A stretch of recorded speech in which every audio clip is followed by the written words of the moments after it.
Dream home मध्ये तुम्हा सर्वांचं स्वागत। आज आपल्याबरोबर आहेत प्रसिद्ध interior designer Ashish Deshpande sir. तुमचं शो मध्ये स्वागत सर। ड्रीम होम प्रत्येकाच्या मनात असतं आणि याच मनातल्या कोपऱ्यात अर्थात त्या घराच्याही कोपऱ्यात प्रत्येकाची एक वेगळी जागा असते। यातली एक जागा असते ती म्हणजे मुलांची, किड्स रूम आपण ज्याला म्हणू शकतो। तर जर घरात आपल्याला जर ही किड्स रूम निर्माण करायची असेल तर ती नेमकी कधी करावी? बेसिकली मला वाटतं इंटिरियरमध्ये 90% इंटिरियर हा एक भाग आहे आणि 10% हा किड्स रूम किंवा मुलांची रूम असं आपण त्याला बायफर्गेशन करू शकू।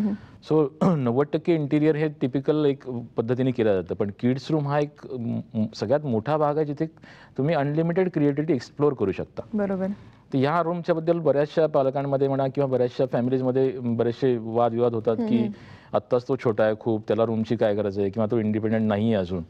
मला असं वाटतं की त्याला थोडं कळायला लागलं की 1-2 वर्षानंतर त्याला बऱ्यापैकी त्याला सगळं समजायला लागतं आणि कुठेतरी त्याचं सेपरेट इंडिपेंडेंट आयडेंटिटी म्हणून तो कुठेतरी प्रूव्ह करायला जातो। बरोबर। त्यावेळेपासून त्याला रूम देणं किंवा रूम द्यायला पाहिजे असं मला वाटतं।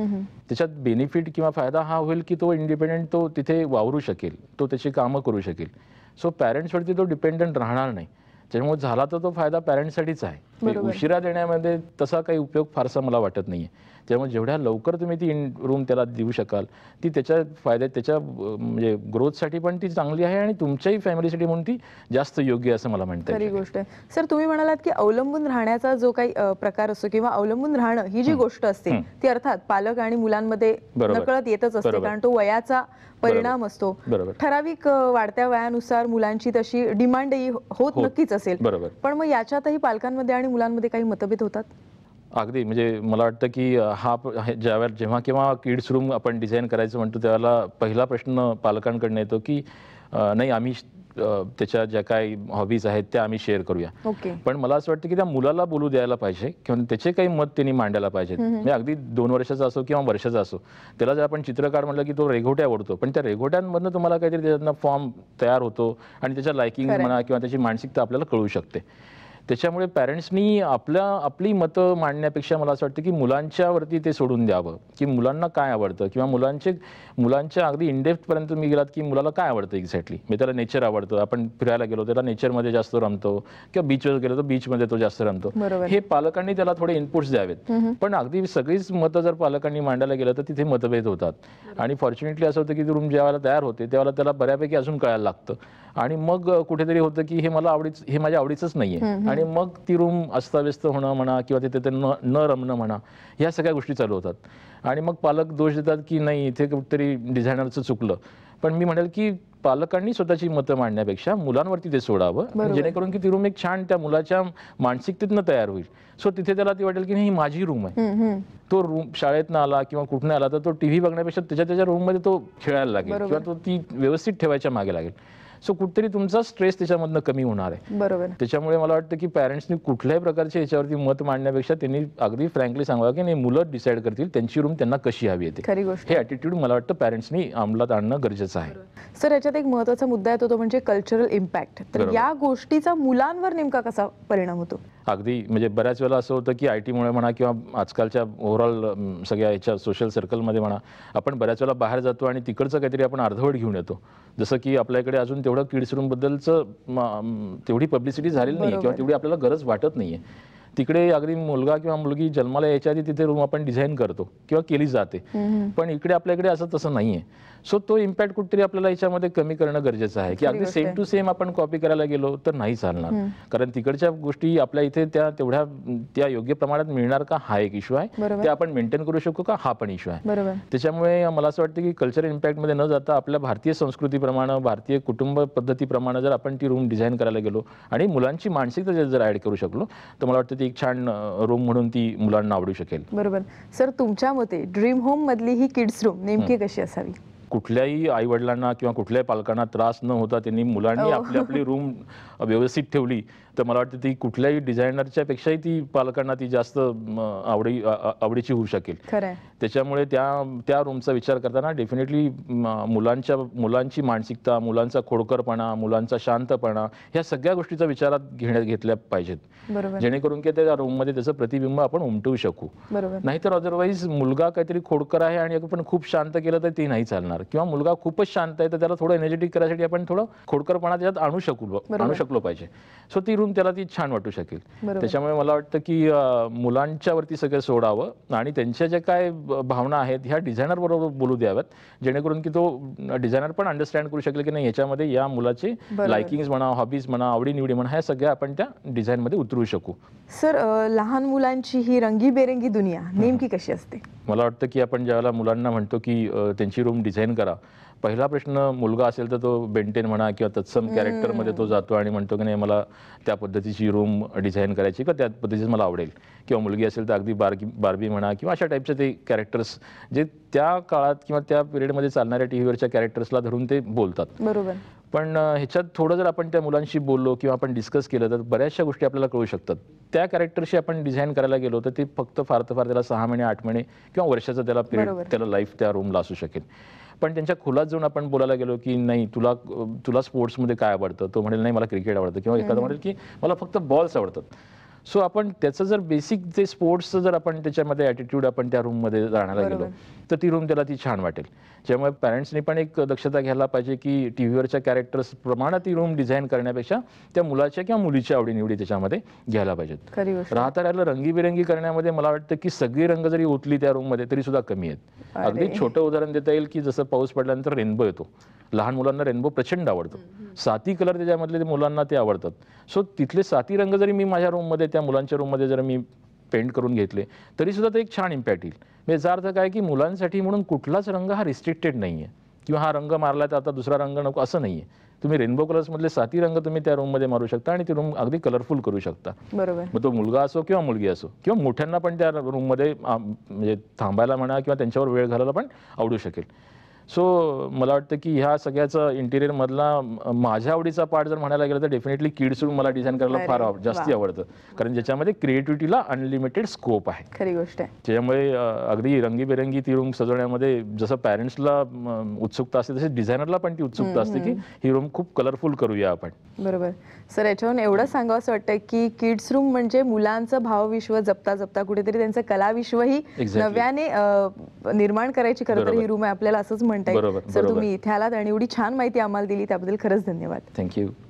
इथे घेऊयात एक ब्रेक आणि ब्रेक नंतर पाहूया आपल्या वास्तूला सुद्धा काही एनर्जीज मिळत असतात, जसं की कॉस्मिक एनर्जी आपण म्हणतो की आपल्या विश्वामध्ये जी एक एनर्जी आहे तिला कॉस्मिक एनर्जी असं म्हणतात.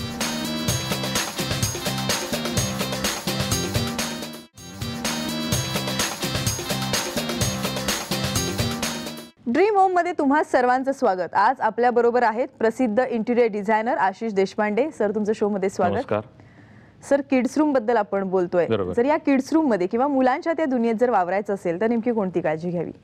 नॉर्मली आपण मुलांची रूम करतो हेच फार मोठी आनंददायक गोष्ट त्या फॅमिलीसाठी किंवा त्या कुटुंबासाठी असते. त्याच्यामुळे मला वाटतं की ज्यावेळेला आपण रूम डिझाईन करतो त्यावेळेला डिझायनरशी ह्या सगळ्या गोष्टी डिस्कस करणं गरजेचं आहे की आपल्या मुलाचं वय काय, त्याचा स्वभाव कसा आहे, किंवा त्याची राहणीमानाची पद्धत कशी आहे, किंवा तो कुठल्या कल्चरमध्ये वाढतो आहे, ह्या सगळ्या गोष्टीचा जर आपण इनपुट्स त्या डिझायनरला दिले तर कदाचित ती छान डिझाईन करू शकेल. बरोबर. नॉर्मली याच्यात होतं काय की हे इनपुट्स दिल्या जात नाहीत फॉर्च्युनेटली. मी पुन्हा सांगेल की जेवढे काय इनपुट्स तुम्हाला मुलाच्या बाबतीमध्ये देऊ शकाल तेवढे पॅरेंट्स म्हणून तुम्ही ते देणं गरजेचं आहे. खरी गोष्ट आहे. कारण बऱ्याच वेळेला असं होतं की आपण मुलगा काहीतरी एक वेगळ्याच नेचरचा असतो, रूम एक वेगळ्याच नेचरची होते आणि मग ती कुठतरी घुसमट त्या रूममध्ये न राहणं किंवा न आवरणं किंवा ती रूमचा न वापर करणं ह्याच्यामध्ये त्याची शेवटी तिचे परिणाम आपल्याला असे बघायला मिळतात. त्यामुळे काळजी घेताना आपल्याला 1-2 गोष्टीची डेफिनेटली घेणं गरजेचं आहे की त्याचं एज काय आहे. ओके. त्याचं एज हा एक फार मोठा फॅक्टर आहे, कारण पुढचे 8 ते 10 वर्ष साधारणतः त्या रूमचं आपण लाईफ गृहीत धरणं आपल्याला गरजेचं आहे. कारण कुठले इंटिरियर करतो आपण एक 5-4 वर्षात आपण बदलत नाही, ॲटलिस्ट आपण एक 7-8-10 वर्षानंतर ते चेंज करतो. सो सेम मुलाचं वय आज जर आपण गृहीत धरलं की 3 वर्षाचा आहे, तो एक पुढचे 6-7 वर्ष तो वापरणार आहे. सो 10 वर्षापर्यंत त्याला ती रूम वापरणं, मग त्या 10 वर्षाच्या वेळेला त्याची मेंटॅलिटी काय होऊ शकेल, ह्या सगळ्या गोष्टींचा वापर किंवा या सगळ्या गोष्टींचा विचार आपल्याला त्या रूम डिझाईन करताना करायला पाहिजे. बरोबर. त्यामुळे बऱ्याचदा असं होतं की आपण अगदी त्या तत्कालीन विषयाचा किंवा त्याचा विचाराचा आपण डिझायनरशी इनपुट देतो आणि ती रूम डिझाईन करतो. मग होतं काय की 6-8 महिन्यात किंवा वर्षभरात किंवा 2 वर्षांनी ती मुलाला ती चाइल्डिश रूम वाटायला लागते किंवा ती नर्सरी प्रिंट्स आहेत, बाबा मला नको, किंवा आईला तो सांगतो की मला नकोय आता, म्हणजे मी मोठा झालोय, वाढत्या वयात. एक्झॅक्टली. त्याच्यामुळे मुलांचं एज आपल्याला गृहीत धरणं गरजेचं आहे की पुढचं त्याचं ग्रोईंग एज आहे, त्याच्या आवडीनिवडी चेंज होणार आहेत, त्याचं प्रत्येक छंद पण चेंज होणार आहे. सो त्याचा बेसिक छंद काय आहे हा आपल्याला काढता आला पाहिजे ॲज अ पॅरेंट म्हणून. आणि मला वाटतं जर पॅरेंट्सला ते जर ते पॉसिबल नसेल तर कदाचित सायकोलॉजिस्टकडनं पण ते बऱ्याच वेळेला आपण आवडीनिवडी काढू शकतो. बरोबर. त्यामुळे ही काळजी घेणं फार गरजेचं आहे. नाहीतर ती रूम कदाचित वापरात येणार नाही आणि मग ते शेवटी होईल की नाही खूप पैसे खर्च केले पण ती रूम सगळी वेस्ट गेली. हे नॉर्मली काय म्हणता येईल, हे खापर नॉर्मली डिझाईनवरती फोडलं जातं, हे असं व्हायला नको. त्याच्यामुळे हे इनपुट जे आहेत ते एज हा एक मोठा फॅक्टर आहे. आवडीनिवडी डेफिनेटली तेवढ्याच महत्त्वाच्या आहेत आणि त्याचं पुढच्या काळामध्ये त्याच्या स्वभावामध्ये होणारे बदल हे पण आपल्याला त्या दृष्टीने विचारात घेणं गरजेचं आहे. आपण अनेकदा बघतो की मुलं भिंतीलाच कॅनव्हास समजतात. अगदी. तर यावर तुमचं नेमकं काय मत आहे? अगदी मला वाटतं की हा प्रश्न बऱ्याच वेळेला रूम डिझाईन करायचं ठरलं की त्या दिवशी पहिला येणारा प्रश्न की नाही पेंट करायला नको किंवा खूप महागडा पेंट मारायला नको. बरोबर.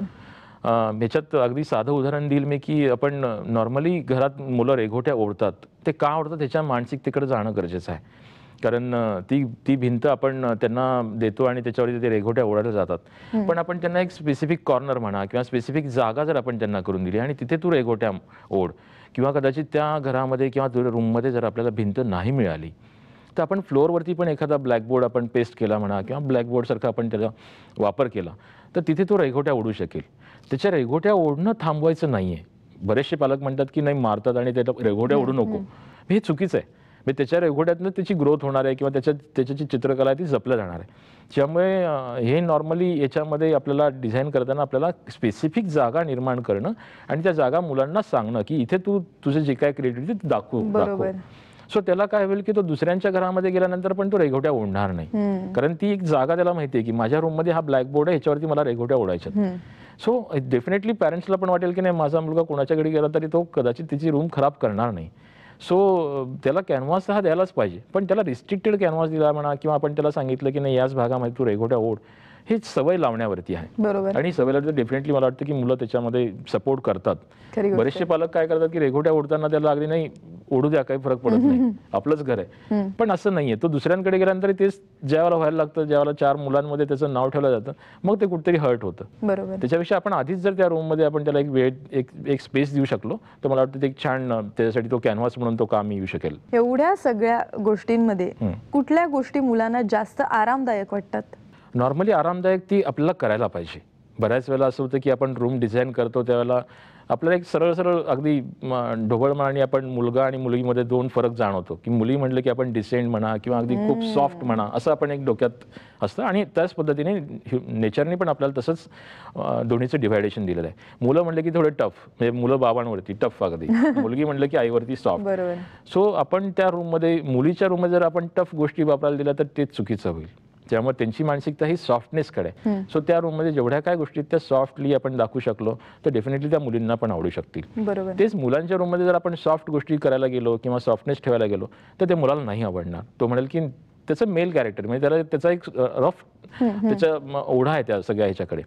त्याच्यामुळे आपल्याला त्या रूमच्या जी आरामदायक किंवा जो कम्फर्ट झोन मिळवायचा आहे हा आपल्याला या त्यांच्या स्वभावाप्रमाणे आपल्याला तो ठरवायला पाहिजे की मुलांची रूम आहे तर त्या रूममध्ये आपण कदाचित हार्ड गोष्टीचा किंवा थोडा टफ गोष्टींचा आपण वापर केला तरी चालू शकेल. खरी गोष्ट आहे. आणि मग त्यांना तो आराम मिळेल. नाहीतर त्यांची घुसमट होईल की नाही हे मला सॉफ्टनेस, मी मुलगा आहे मला हे सॉफ्टनेस नाही आवडत. बरोबर. हा बेसिकली आरामाचा आपण त्याच्यात हे करू शकूया. सर, मुलांची रूम आणि मुलींची रूम नेमकी कशी असावी याबद्दल आपण पुढे जाणून घेऊया. पण ओव्हरऑल ही किड्स रूम नेमकी कशी असावी, तिची रचना कशी असावी? किड्स रूम बद्दल मला असं वाटतं की किड्स रूमच्या बद्दल आपण ज्यावेळेला ठरवतो त्यावेळेला कदाचित बऱ्याच घरांमध्ये असं बघायला मिळतं की एक मुलगा आणि एक मुलगी असते.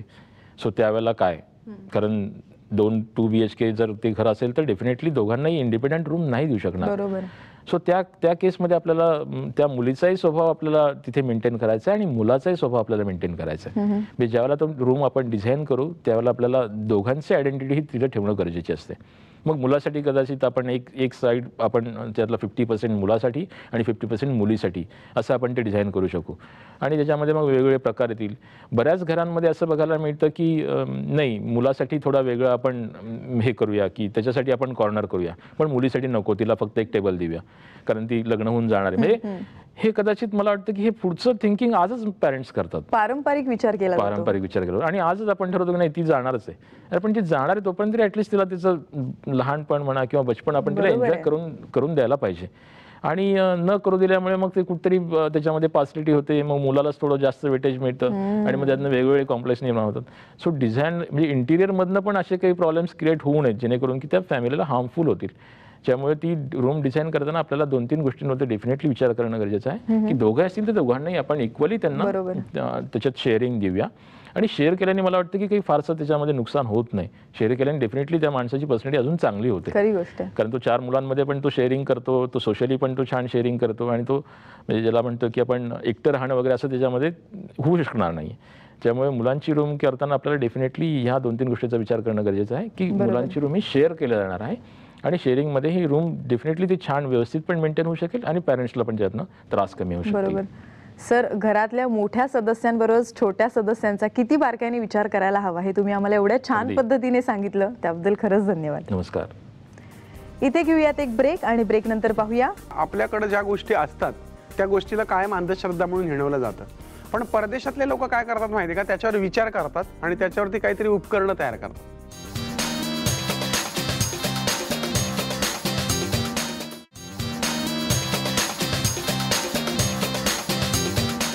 ड्रीम होम मध्ये तुम्हा सर्वांचं पुन्हा एकदा स्वागत. आज पुन्हा एकदा आपल्याबरोबर आहेत प्रसिद्ध interior designer Ashish Deshpande. Sir, तुमचं शो मध्ये स्वागत. नमस्कार. सर, मुलांची आणि मुलींची म्हणजे किड्स रूम ज्या असतात त्या वेगवेगळ्या असतात का? अगदी, म्हणजे तशी जर स्पेस असेल त्या फ्लॅटमध्ये किंवा त्या घरामध्ये तर डेफिनेटली दोघांसाठी 2 वेगवेगळ्या रूम डिझाईन कराव्यात या मताचं मी आहे किंवा त्या फॅमिलीची एक गरज पण असू शकेल. जर तो 3 BHK फ्लॅट असेल तर आपल्याला कदाचित पॉसिबल आहे, पण 2 BHK असेल तर बऱ्याच वेळेला लोक म्हणतात की नाही, एकाच रूममध्ये दोघांना शेअर करायचं आहे. मला वाटतं की त्यावेळेला खरं तर डिझायनरचा कस लागतो, कारण 2 वेगवेगळ्या आयडेंटिटी, 2 वेगवेगळ्या मुलांसाठीची ती रूम डिझाईन करायची असते. बरोबर. त्याच्यामुळे कदाचित त्या रूममध्ये पार्टिशन चा काही वापर करून म्हणा किंवा त्या मुलांचा जर त्याच्यामध्ये जर काय म्हणता येईल त्याच्यासाठी म्हणून त्यांनी जर काही सपोर्ट केला तर मग ते पार्टिशन आपण टाकून त्यांना दोघांसाठी 2 वेगवेगळे आपण हे देऊ शकू. पण इन केस पार्टिशनचा वापर नाही करता आला तर मग कर्टन्सच्या थ्रू पण आपण त्याचं पार्टिशन्स करू शकतो. त्याच्यामुळे असं काही नाही आहे की जर तो फ्लॅट छोटा आहे तर आणि दोघांनाही एका रूममध्ये आपल्याला शेअर करायचं आहे तर आपल्याला वेगवेगळ्या पद्धतीने पण आपण त्याचं काय म्हणता येईल पार्टिशन्सच्या थ्रू पण आपण त्यांना दोघांना 2 स्पेसेस क्रिएट करू शकतो. पण दोघांना 2 स्पेसेस देणं हे गरजेचं आहे. हा त्यांचा मूलभूत हक्क आहे असे म्हणता येऊ शकेल. कारण उद्याच्याला असं होऊ शकेल की जर मुलीसाठी आपण रूम दिली आणि मुलासाठी नाही दिली तरी दोन्ही ह्याच्यामध्ये सारखाच फरक पडणार आहे की कोणाला तरी राग येणार, कोणाला तरी चिडचिड होणार आणि ती चिडचिड त्याच्या अभ्यासामध्ये म्हणा किंवा त्याच्या वाढीमध्ये ती अपायकारक पण होऊ शकते. त्यामुळे मी म्हणेल की दोघांनाही 2 सेपरेट जागा ॲटलिस्ट किंवा आपण 2 कॉर्नर्स तरी म्हणा आपण द्यायला पाहिजेत. सर, आपण अनेकदा लेडीज फर्स्ट असं म्हणतो, म्हणूनच विचारते की मुलींची रूम नेमकी कशी असावी? मुलींच्यासाठी बघायला गेलं तर अगदी आपण म्हणू शकू की प्रिन्सेस म्हणा किंवा हे जे काय या टाईपचं जे काय आहे हे करण्यापेक्षा तिच्या डोक्यातल्या काय हॉबीज आहे, तिला नेमकं काय हवं आहे किंवा तिचं ड्रीम काय आहे हे पण आपण काढू शकतो. सो त्या पद्धतीने जर आपण तिच्या रूमचं डिझायनिंग करू शकलो तर ती कदाचित मला असं वाटतं की ती छान जास्त आवडू शकेल. बरोबर. मुलांच्या बाबतीमध्ये सेम आहे, कारण त्यांचं पण ड्रीम आपण काही फाइंड आउट करू शकलो की त्याला नाही मोठं होऊन स्पोर्ट्स प्लेअर व्हायचं आहे, अगदी सचिन तेंडुलकर व्हायचं आहे, तर अगदी आत्तापासून आपण त्याच्या रूममध्ये जर काही तशा पद्धतीचे काही पिक्चर्स म्हणा किंवा तशा पद्धतीचे जर आपण काही डिझाईन्स करू शकलो तर त्याला त्याच्या ड्रीममध्ये पोहोचायला किंवा त्याचं ध्येय दिसायला त्याला रोज ते दिसू शकेल आणि तो त्या ध्येयाच्या मागे लागू शकेल. मला वाटतं की ह्या सगळ्या डिझायनिंगचा किंवा ह्या इंटिरियरचा फार तर फार 5% वापर त्याच्यामध्ये त्याच्या वाढीसाठी होत असेल, पण तो खूप मोठा आहे. तो 95% तो मेहनतच तोच घेणार आहे. पण घरी आल्यानंतर त्या रूम मधले सगळे चित्र बघून त्याच्यात जर ड्रीम पूर्ण होण्यासाठी जर उपयोग होत असेल तर मी म्हणेल की डेफिनेटली त्याचं लायकिंग प्रमाणे त्याची रूम ती डिझाईन करायला हरकत नाहीये. फर्निचरचा जेव्हा मुद्दा येतो बरोबर, तेव्हा फर्निचरमध्ये किती फरक आढळतो? नॉर्मली आता मुलांच्या रूमसाठी बघायला गेलो आपण तर नॉर्मली बंक बेड म्हणा किंवा अशा टाईपचं आपण त्याला काही बेडिंग्स देऊ शकतो किंवा त्याला सोफा कम बेड आपण दिला तर थोडी ह्याच्यात बेसिक आपल्याला एक विचारात घ्यायला पाहिजे की रूम पूर्ण फर्निश केली किंवा पूर्ण इंटिरियर केली तरी त्याला खेळायसाठी थोडी तरी जागा त्याच्यामध्ये असणं गरजेचं आहे. सो 60% त्या घरात त्या रूमचं जे फर्निचर म्हणा किंवा हे सगळ्यामध्ये जायला पाहिजे आणि 40% तरी स्पेस ही मोकळी सुटायला पाहिजे. सो त्याला काही उड्या मारायच्यात म्हणा किंवा त्याला थोडं खेळायचं आहे म्हणा तर तिथे त्याला कार्पेट तर दिसायला पाहिजे. बऱ्याचशा ह्या याच्यामध्ये काय होतं की मुलांची रूम म्हणजे अडगळीची रूम अशी एक आजकाल बरेचसे पॅरेंट्स विचार करतात की डंप करायचे जा त्याच्या रूममध्ये टाकून द्या किंवा त्याच्या रूममध्ये किंवा त्याच्या रूममध्ये डंप करा. सो असं नाही व्हायला पाहिजे. ती एक वेगळी आयडेंटिटी आहे आणि ती एक रूम आपल्याला डिझाईन करायची आहे आणि तिचं एक सेपरेट अस्तित्व ठेवायचं आहे. तर तिथे तुम्ही डम्पिंग करायला गेला तर कदाचित ते नाही चालणार. हे मुलांच्या दृष्टीने ते कदाचित हानिकारक पण होऊ शकेल. त्याच्यामुळे पॅरेंट्सनी पण त्यांचा दृष्टिकोन बदलायला पाहिजे की नाही ही रूम मुलांची आहे, इथे मी काही डंप करणार नाही, त्यांच्या गोष्टीसाठी जे काय लागणार आहे ते स्टोरेज मी व्यवस्थित करेन. बरोबर. मुलगा असेल तर डेफिनेटली आपल्याला त्याला वॉर्डरोब म्हणा हे देणं गरजेचं आहे. सो तो वॉर्डरोब मेंटेन करायचं लहानपणापासून जर तो करू लागला तर डेफिनेटली त्याला मोठेपणी पण तशीच सवय लागेल. बरोबर. कुठे ना कुठेतरी हा पाया आपण जसं म्हणतो की लहानपणीच तो रचायला पाहिजे तर तो रचला जाईल आणि त्याला फ्युचरमध्ये पण भविष्यकाळामध्ये पण त्याला छान मेंटेन करायची एक सवय लागेल की गोष्टी जागच्या जागेवर मला ठेवायच्यात. सो कुठेतरी चिडचिडीचं प्रमाण जे ते कमी होत जात. डेफिनेटली त्याचं चिडचिडीचं प्रमाण कमी झालं तर तुमच्या पॅरेंट्सचं पण कमी होणार. कारण याच्यामध्ये 90% हा भाग मुलांच्यामुळे चिडचिड वाढते असं एक जनरल पालकांचं काय म्हणता येईल मत असतं की मुलांमुळे खूप चिडचिड होतीये. ते कुठेतरी थांबायचं असेल तर त्यांना एक सफिशियंट स्टोरेज देणं गरजेचं आहे. त्यांना शिकवायला पाहिजे की त्या कपाटामध्ये तुझे क्लोथ्स ठेवणं तुझे गरजेचं आहे. ते मेंटेन करायची जबाबदारी तुझी आहे. हे जोपर्यंत तुम्ही मुलांना सांगणार नाहीत तोपर्यंत त्या फर्निचरचा किंवा त्या रूमचा काही उपयोग होईल असं मला वाटत नाही. त्याच्यामुळे पॅरेंट्सनं पण तेवढंच त्याच्यामध्ये महत्त्वाचं आहे की इनिशियल लेवलला तरी त्यांनी त्या सगळ्या फर्निचरची आखणी करताना त्याला काय काय हवं आहे. जसं आपण म्हणतो की मिरर्स लावायला पाहिजेत. मी डेफिनेटली म्हणेल की मिरर्स लावायला हरकत नाही आहे कारण मिरर्समुळे ती रूम मोठी वाटेल. पण त्याच वेळेला आपल्याला काळजी पण घ्यायला पाहिजे की एवढा मोठा मिरर म्हणा किंवा मिरर्स लावले तर ब्रेक होतील. सो बऱ्याच ठिकाणी असं होतं की खोडकर मुलं असतात, बॉल फेकतात किंवा काहीतरी ऑब्जेक्ट लागतं आणि मिरर फुटतो. सो मिरर तर लावायचा आहे पण त्याला हॅबिट पण लावायला पाहिजे की नाही तो मिरर वाचवायचा पण आहे किंवा त्याला काही व्हायला नाही पाहिजे. सो हे जे एज्युकेशन म्हणा किंवा थोडं शिक्षण म्हणा किंवा त्याच्या सवयी म्हणा ह्या थोड्या जर त्या फर्निचरप्रमाणे जर त्याला दिल्या गेल्या तर डेफिनेटली मला वाटतं की तो रूम ती छान एन्जॉय करू शकेल. प्रत्येकाच्या आयुष्यात आपापली अशी एक स्पेस असते. अर्थात या लहान मुलांच्या आयुष्यातही असते पण या स्पेसमध्ये जेव्हा आपण रंग भरतो तेव्हा ते जास्त खुलून दिसतं. म्हणून किड्स रूमला जेव्हा रंग देण्याचा विचार येतो तेव्हा ती रंगसंगती कशी साधावी. मी जसं म्हटलं की मागच्या भागामध्ये पण आपण बघितलं की रेनबो कलर्स आपण सगळे हे करू शकतो. पण आज ढोबळमानी बघायला गेलं की मुलींची रूम म्हटलं की पिंकिश म्हणा किंवा अशा टाईपमध्ये आपण पहिला विचार येतो की तो पिंक. मुलाची असेल तर डेफिनेटली आपण तो blue, sky blue, navy blue अशा टाईपमध्ये जातो. पण थोडं ह्याच्यामध्ये जर आपण थोडं आपण त्याच्यात जर विचार केला किंवा थोडं आपण जर काही काय म्हणते त्याच्यामध्ये आपण काही बुक्स रीड केले या मेंटॅलिटी रिलेटेड मुलांच्या कलरच्या रिलेटेड तर काही संशोधकांनी थोडं त्याच्यात बरंचसं संशोधन केलेलं आहे की मुलींची रूम पिंक का. पण त्याच्यामागं तेच पिंक का मारायचं. मला असं वाटतं की लहान मुलं म्हणा किंवा अगदी बायकांना पण एक छोटा उदाहरण देता येईल की आपण ज्यावेळेला हसतो एक इमोशन्स आपण नॉर्मली बायका किंवा मुली ज्यावेळेला एक्सप्रेस करतात त्यावेळेला गाल जे ते थोडे गुलाबी होतात. तिथनं तो पिंक कलर त्यांच्या आयुष्यामध्ये आलेला असतो आणि तेव्हापासून त्यांना ते डोक्यात असतं की नाही माझे चिक्स जे ते गुबगुबीत आणि गोल आहेत म्हणजे आपण म्हणतो ना गुलाबी गाल आहेत.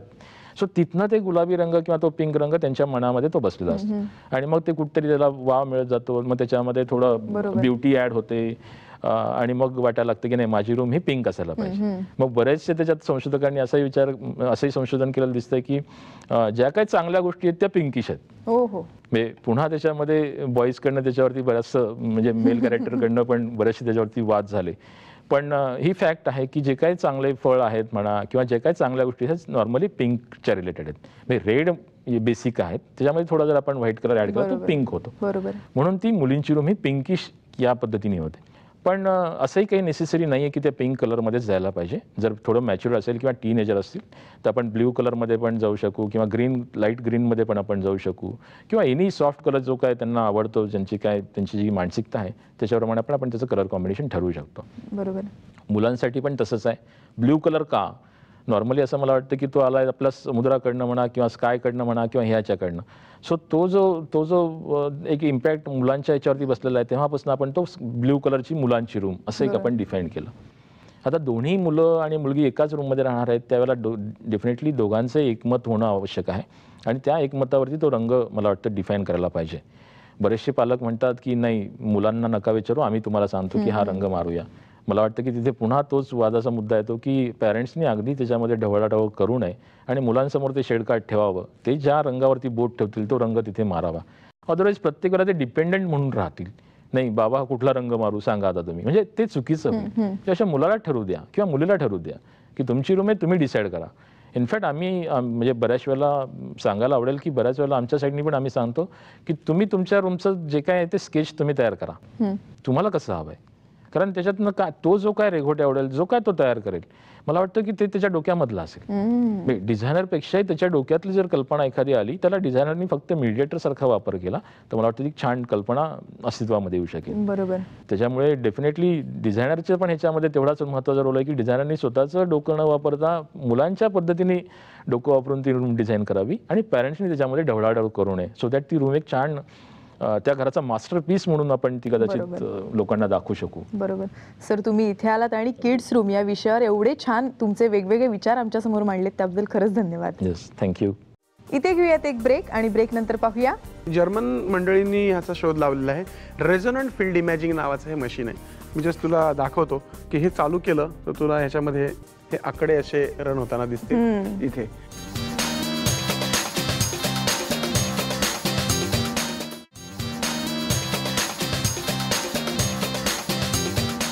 ड्रीम होम मध्ये तुम्हा सर्वांचं पुन्हा एकदा स्वागत. आज पुन्हा एकदा माझ्या बरोबर आहेत प्रसिद्ध interior designer Ashish Deshpande. Sir, तुमचं शो मध्ये स्वागत. नमस्कार. सर, किड्स रूमला ॲटिट्यूड रूम या नावाने सुद्धा ओळखलं जातं, तर नेमकं असं का? जसं आपण मागच्या 2-3 भागापासून बघतोय की किड्स रूमवरती आपण हळूहळू पुढे जातोय, तर तसंच ॲटिट्यूड म्हणजे प्रत्येक माणसाला एक ॲटिट्यूड असतं असं मी म्हणेल, डेफिनेटली असतं. तसंच मुलांना पण असतं. सो ते ॲटिट्यूड रूम म्हणजे त्या मुलाचं ॲटिट्यूड त्या रूममधनं रिफ्लेक्ट होणं हे गरजेचं आहे. सो आपण त्याला परफेक्ट म्हणू की त्याचं ॲटिट्यूड प्रमाणे त्याची रूम पण आहे. बरोबर. म्हणजे तो मुलगा अगदी काय म्हणता येईल स्पोर्ट्स प्लेअर असेल तर त्याची रूम तशीच त्या स्पोर्टलीच ॲटिट्यूडची ती रूम डिझाईन करायला पाहिजे किंवा ती डिस्प्ले असायला पाहिजे. बरोबर. सो सेम आपण ह्याच्यामध्ये म्हणू शकू की ज्यावेळेला त्याचं जसं त्याची मानसिकता आपण ओळखतो की नाही ह्या माणसाची मानसिकता थोडी वेगळ्या पद्धतीची आहे. काही मुलांना अगदी वेगळे छंद असतात. तुम्ही ऑब्झर्व करा की काही मुलांना काय म्हणता येईल नाणे गोळा करायचे काही छंद असतात किंवा काही लोकांना पुस्तकाची तिकीटं गोळा करायचे. सो हे काहीतरी एक ॲटिट्यूड आहे की मला जमा करायचं आहे, मला गोळा करायचं आहे. हे ॲटिट्यूडप्रमाणे आपण त्याच्या रूममध्ये जर काहीतरी डिझायनिंग करू शकलो तर मला वाटतं की तो एक छान त्याला फील येऊ शकेल आणि त्याच्या त्या ॲटिट्यूडला आपण सपोर्ट करतो आहोत. डेफिनेटली ॲटिट्यूड आपल्याला त्याचा विचार घेताना आपल्याला दोन्ही गोष्टींनी विचारात घ्यायला पाहिजे. एका वेळेला पॉझिटिव्ह पण ॲटिट्यूड असतं, एखाद्याला काही वेळेला निगेटिव्ह पण ॲटिट्यूड असतं. निगेटिव्ह म्हणजे काय की नाही माझ्या वस्तूला कोणी हात नाही लावायचं, दिस इज अ हार्मफुल ॲटिट्यूड. म्हणजे हे चांगलं नाही आहे. घरातल्या लोकांनी पण माझ्या रूममध्ये यायचं तर नॉक करून यायचं, हे चांगलं ॲटिट्यूड नाही. सो त्याला थोडं सोशली करायचं असेल तर आपल्याला त्याच्यातला पॉझिटिव्ह ॲटिट्यूडचा विचार करणं गरजेचं आहे. आणि ह्याच्यासाठी मला वाटतं की त्याची आई बेसिकली हे काम बाबांपेक्षा आईचं थोडं जास्त आहे, कारण ती जास्त मुलांच्या बरोबर असते. तिच्या स्कूलमधलं रिपोर्ट कार्ड, त्याच्या स्कूलमधलं वागणं ह्याच्यातनं त्याचं ॲटिट्यूड आपल्याला कळू शकतं. आणि मग ते पॉझिटिव्ह असेल तर काहीच इश्यू नाही आहे, पण ते निगेटिव्ह असेल तर त्याला पॉझिटिव्ह करायसाठी आपण आपल्या घरापासून ती सुरुवात करणं गरजेचं आहे. म्हणून ती रूम जी करू आपण ती डेफिनेटली पॉझिटिव्ह ॲटिट्यूडची रूम करावी किंवा पॉझिटिव्ह ॲटिट्यूड त्या रूममधनं दिसावं असं आपण त्याला म्हणू शकू. मुलांचा ॲटिट्यूड बदलण्यात या रूमचा नेमका किती वाटा असतो? अगदी 100% वाटा मी म्हणेल की, कारण होतं काय की मुलं आज बघायला गेलं तर 8 घंटे साधारणतः घरामध्ये असतात. 6 ते 8 तास किंवा 10 तास फार तर फार, पण उरलेले 10 तास जे काय आहेत ते बाहेर असतात. होय, बाहेरचं सगळं जे काय मोहमाई जग आहे, जे काय ग्लॅमर त्यांच्यावरती होत जातं त्याचं ते घरामध्ये आल्यानंतर त्या डोक्यामध्ये ते विचारचक्र चालू राहतं. सो ते जर चांगलं असेल तर हरकत नाही आहे. पण अगदीच आपण म्हणायला गेलं नाही फेसबुकवरती मी ही कमेंट टाकली आणि मला घरामध्ये पण ते फेसबुकवरती तो काम करत बसला, डेफिनेटली कुठल्याही पॅरेंट्सला ते आवडणार नाही. किंवा तो अगदी टीव्हीच बघत बसला तर ते पण आवडणार नाही. सो त्या रूमच्या रिलेटेड त्याला आपल्याला सपोर्ट करायसाठी त्याला जास्तीत जास्त त्या रूममध्ये इन्व्हॉल्व करता आलं पाहिजे किंवा त्या रूममध्ये तो रमला पाहिजे. तो तिथे रमला तर डेफिनेटली त्याला सगळ्या त्या गोष्टी आवडीच्या होतील किंवा त्या सपोर्टिंग होतील. खरी गोष्ट आहे. पण हे आवडायसाठी आणि ते रमायसाठी आपल्याला त्याचं एक पॉझिटिव्हनेस किंवा आपल्याला त्याच्यातलं काय म्हणता येईल त्याच्यामधली जी काय पॉझिटिव्ह ॲटिट्यूडची जी काही गोष्ट आहे ती आपल्याला फाइंड आउट करणं गरजेचं आहे. आणि ती गोष्ट आपण ओळखणं आणि त्याच्याप्रमाणे त्या रूमचं डिझायनिंग करणं हे आपल्याला जास्त अंमलात आणता येऊ शकलं असं म्हणता येऊ शकतं. प्रत्येक मुलामध्ये काही ना काही वैशिष्ट्य लपलेली असतात, ते अगदी. कलागुण दडलेले असतात. अगदी. तसेच या ऍटिट्यूड रूमचे सुद्धा असतील. बरोबर. तर त्या ऍटिट्यूड रूमची काय वैशिष्ट्य सांगाल? अगदी मी म्हणेल की जसं काही काही मुलांना वेगवेगळे छंद असतात, तसं एका आमच्या योगायोगाने एका ज्या घराचं आम्ही इंटिरियर केलं त्यातल्या मुलांशी बोलताना लक्षात आलं की त्याला बॉलचा प्रचंड नाद होता. मी अगदी बेसबॉल, फुटबॉल पासून ते कॉर्क बॉल, अगदी छोटे टेनिस बॉल, मी नुसत्या रूमभर त्याचं म्हणणं होतं की बॉल्स तुम्ही मला चिटकवून द्या. सो हे एक त्याचं ॲटिट्यूड वाटलं की नाही, त्याला बॉल्स म्हणजे काय की बेसिकली एनर्जी आहे, किंवा जम्पिंग हे जे पण म्हणतो ॲक्शन्स त्या ऑब्जेक्टमधनं, त्याला एक खूप एनर्जी होती. त्याचाच दुसरा भाऊ जो होता तो थोडा वेगळ्या पद्धतीचा, त्याला ट्रेकिंगची म्हणा किंवा अशा टाईपची आवड होती. सो दोघांनाही दोन वेगवेगळ्या गोष्टी एका रूममध्ये आपण शेअर करायच्या, तर डेफिनेटली कस लागतो.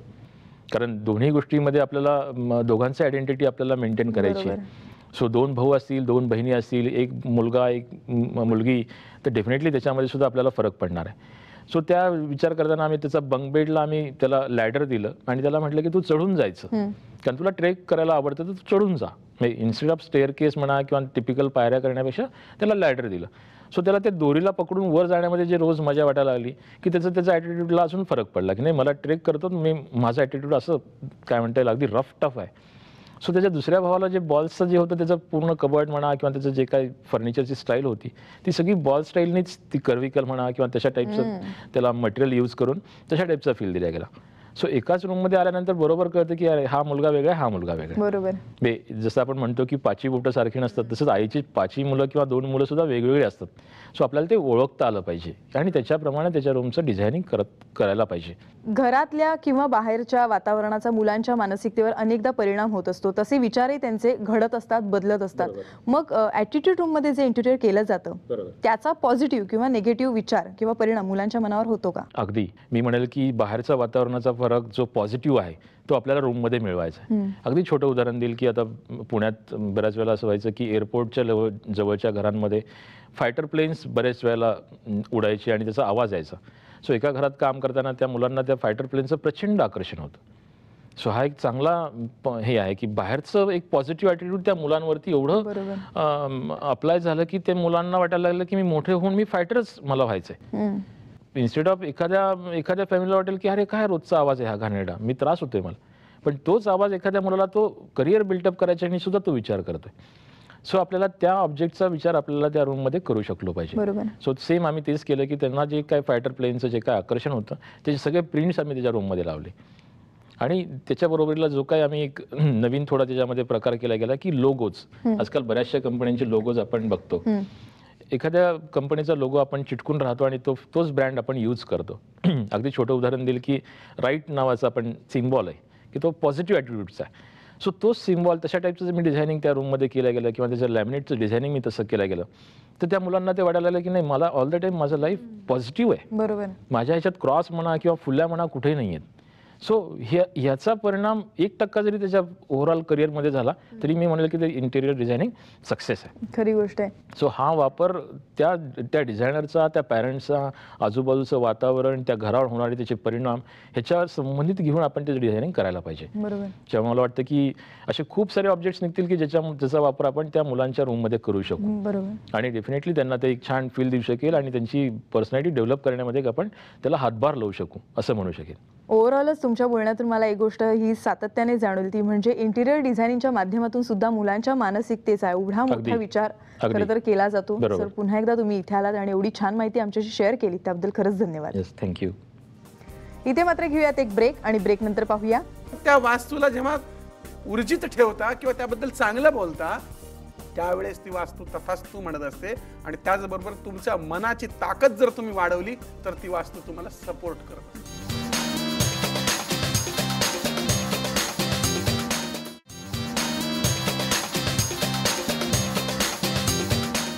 ड्रीम होम मध्ये तुम्हा सर्वांचं स्वागत. आज पुन्हा एकदा आपल्या बरोबर आहेत प्रसिद्ध interior designer Ashish Deshpande. Sir तुमचं शो मध्ये स्वागत. सर किड्स रूमला शेअरिंग असावं का? अगदी हा एक फार ट्रिकी प्रश्न आहे असं म्हणता येईल, कारण ह्याचं उत्तर नॉर्मली शेअरिंग असावं म्हटलं की त्याच्यावरनं वाद आहेत, नाही म्हटलं तरी वाद आहेत. त्याच्यामुळे मला वाटतं की डेफिनेटली शेअरिंग असावं, कारण शेअरिंगची ही सवय रूम पुरती न राहता प्रत्येक आयुष्यातल्या ह्याच्यामध्ये पण ती आपल्याला फायद्याची होते. त्यामुळे रूमच्या बद्दल बोलायला गेलं तर डेफिनेटली मी म्हणेल की शेअरिंग असायला पाहिजे. आता शेअरिंग होत नसेल तर त्याच्यासाठी पूरक आपल्याला काही गोष्टी करणं गरजेचं आहे. बरोबर. की जसं नाही माझा कंगवा तू नाही वापरायचा, तुझा कंगवा मी नाही वापरणार. कदाचित ह्या गोष्टी आपण शेअरिंगमध्ये नाही ठेवू शकणार, पण बाकी ओव्हरऑल कबर्डमधलं हाफ पोर्शन तू वापर, हाफ मी वापरते किंवा मी वापरतो, किंवा स्लायडिंग बेडमध्ये तू आज बेडचं स्लाईड कर, मी उद्याच्याला करेन, असं काहीतरी शेअरिंग त्याच्यामध्ये असायला पाहिजे, जेणेकरून की पुढे पण आयुष्यामध्ये त्या लोकांना शेअरिंग हा मोठा त्यांच्यामध्ये एक पॉईंट येऊ शकेल. त्यामुळे मला असं वाटतं की शेअरिंग असायलाच पाहिजे, आणि शेअरिंग होत नसेल तर पॅरेंटनी ती काळजी पण घ्यायला पाहिजे की ते शेअरिंग करायला लावावं. सो ती त्यांच्याच वाढीसाठी म्हणा किंवा त्यांच्या ग्रोथसाठी म्हणा ती चांगली गोष्ट आहे. खरी गोष्ट आहे. सर, अनेकदा किड्स रूम म्हणजे आजी आजोबांची रूम सुद्धा असते, बरोबर. तर मग अशा वेळेस काय काळजी घ्यायची? अगदी, कारण म्हणजे आपण जसं म्हणतो की घरात येणाऱ्या माणसांना आपण नाही थांबवू शकत, जसं आई वडील आहेत तसंच आजी आजोबा पण आहेत. सो हा एक फार मोठा आहे की पुन्हा आजी आजोबांची रूम आहे, त्याच्यामध्ये मी काय करणार किंवा माझी रूम कशी डिझाईन होणार किंवा मला काय स्पेस मिळणार, हे नॉर्मली मुलांचे प्रश्न असतात. पण मला वाटतं की डेफिनेटली म्हणजे ते पण एका फॅमिलीचे पार्ट आहोत, तुम्ही पण एका फॅमिलीचे पार्ट आहात, त्यामुळे मिळून आपल्याला ते काम करणं गरजेचं आहे. सो आजी आजोबांसाठी आपण वेगळा पोर्शन आपण त्या रूममधला 50% आजी आजोबांसाठी आपण सेपरेट डेडिकेट केला आणि 50% मुलांसाठी केला, तर डेफिनेटली दोघांनाही दोन आयडेंटिटी होतील, दोघांनाही दोन गोष्टींचा वापर होऊ शकेल. आता आजी आजोबा आहेत म्हटल्यानंतर त्यांचं वय आलं, डेफिनेटली त्यांच्या वयाप्रमाणे आपल्याला ती रूम त्याचं जे काय करणं ते करावं लागेल.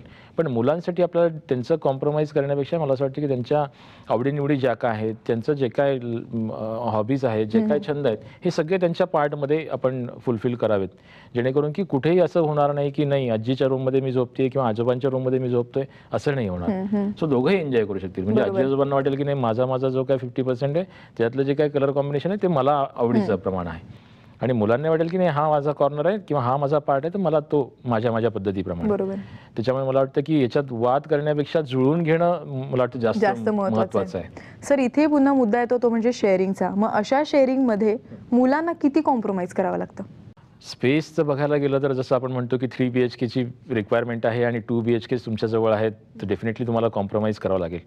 पण थोडा डिझायनरनी जर त्याच्यामध्ये जर काय म्हणता येईल व्यवस्थितरित्या ते जर सगळा लेआउट केला गेला किंवा फॅमिलीनी त्यांच्या पॅरेंट्सनी पण काही इनपुट्स दिले गेले, तर मला वाटतं की ते एक छान त्या रूमचं डिझायनिंग पण होऊ शकेल.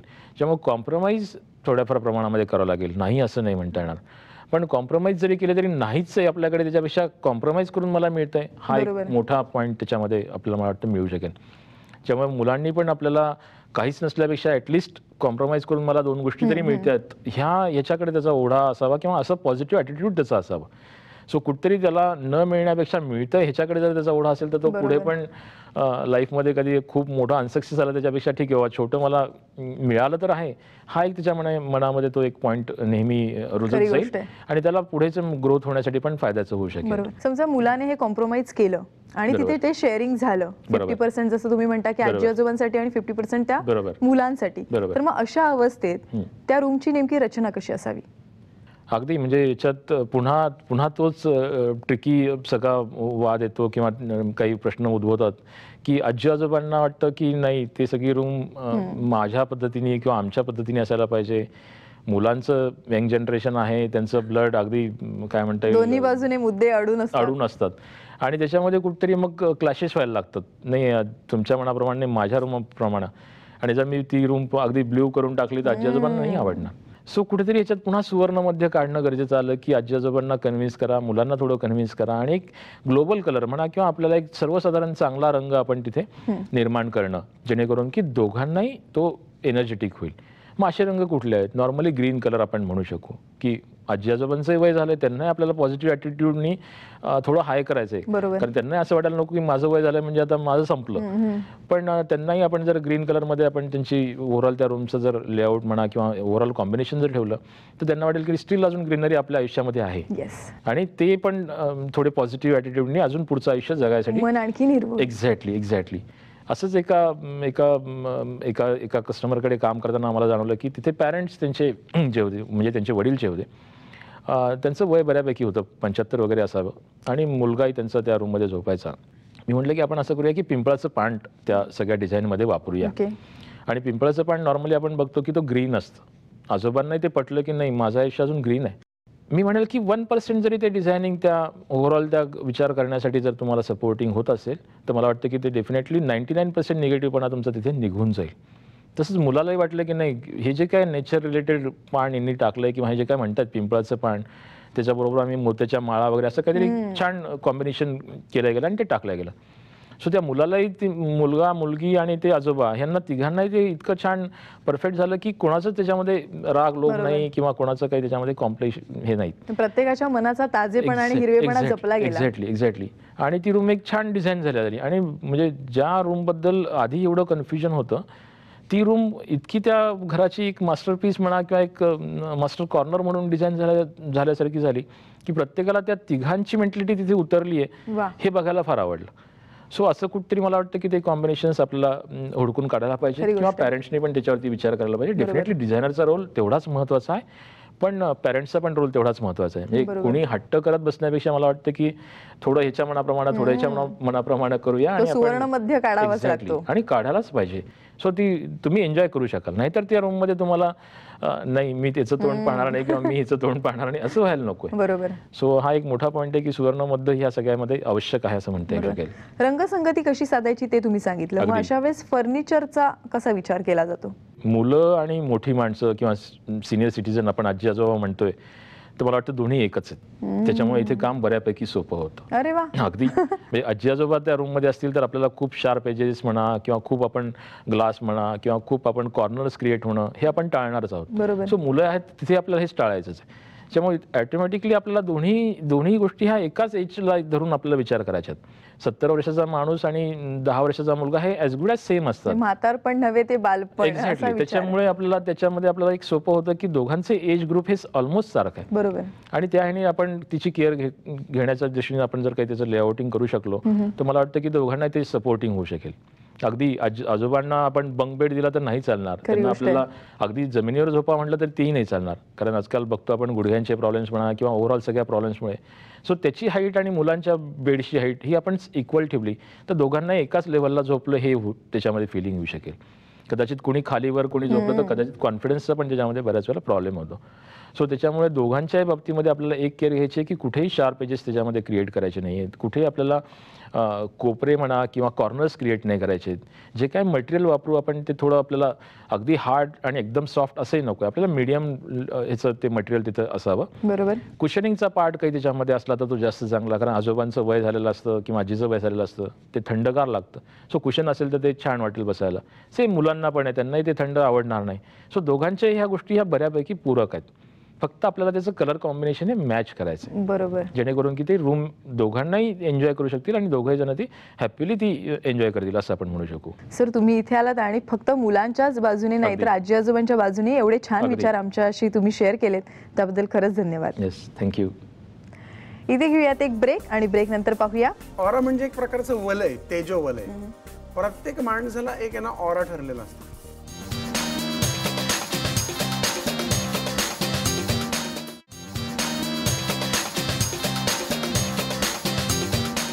ड्रीम होम मध्ये तुम्हा सर्वांचं पुन्हा एकदा स्वागत. आज पुन्हा एकदा आपल्या बरोबर आहेत प्रसिद्ध interior designer Ashish Deshpande. Sir तुमचं शो मध्ये स्वागत. नमस्कार. सर किड्स रूम डिझाईन करताना नेमकी कोणती काळजी घ्यावी? किड्स रूम बद्दल आपण ज्यावेळेला म्हणतो आहोत की त्याच्यातलं रचना कशी असावी किंवा त्याच्यातलं लेआउट कसा असावा डेफिनेटली मला वाटतं युजर फ्रेंडली असावा. म्हणजे कुठलीही गोष्ट आपण ज्यावेळेला घरामध्ये इंटिरियर करतो त्यावेळेला ती युजर फ्रेंडली असावी की कोणीतरी तिथे उभं आहे म्हणून मी तिथे जायचं नाही किंवा तो तिथे झोपलाय म्हणून मी उघडायचं नाही किंवा ह्यानी काही दरवाजा उघडला आहे म्हणून मला त्याच्या जवळ पोहोचता येत नाहीये असं नसायला पाहिजे. हे सगळं युजर फ्रेंडली म्हणजे कोणाच्या वरती कुठलं अवलंबून ते डिझाईन किंवा ते फर्निचर असू नये.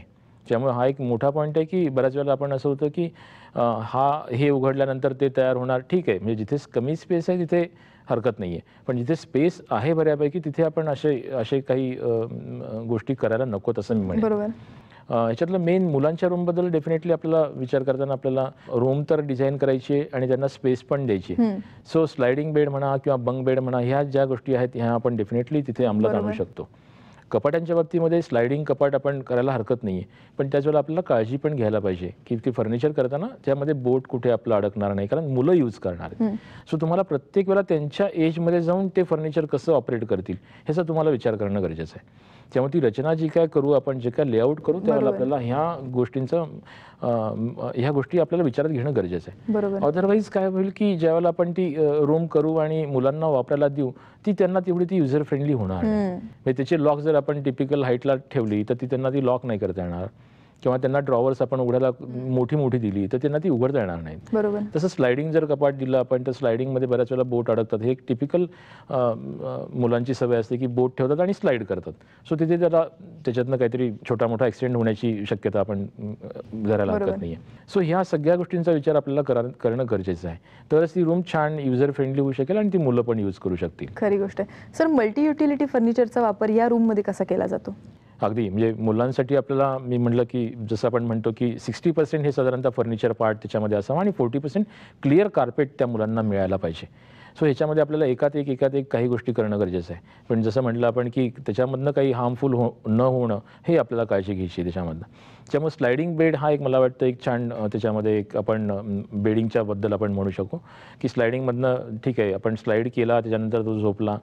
बऱ्याच वेळेला असं होतं की आपण बघतो की किड्स रूममध्ये कोणी त्याचे मित्र म्हणा किंवा त्याचे कोणी त्या समवयस्क मुलं कोणी झोपायला आली तर बऱ्याच वेळेला ती रूम शेअर पण केल्या जाते आणि मग त्यावेळेला मग होतं की त्याला गादी खाली घालून द्या आणि हा वर झोपणार, तेच चुकीचं होईल. सो स्लायडिंग बेड जर काढला तर तो गेस्ट पण त्याच्यावरती झोपू शकेल. पण स्लायडिंगमध्ये पण आजकाल बऱ्याच वेळेला असं जाणवतं की स्लायडिंग बेड करताना ती गादी आपण पलटवतो किंवा ती गादी टाकतो, हे एक मोठं काम होऊन बसलं आहे. आणि कुठल्याही माणसाला जर काही एफर्ट्स घ्यावे लागले त्या गेस्टसाठी तर मला वाटतं की ते चिडचिड व्हायला लागते की तो गेस्ट का आला आहे. मी इथपर्यंत मुलं म्हणतात की गादी घालायचं म्हटलं की त्यांना ते नकोसं वाटतं.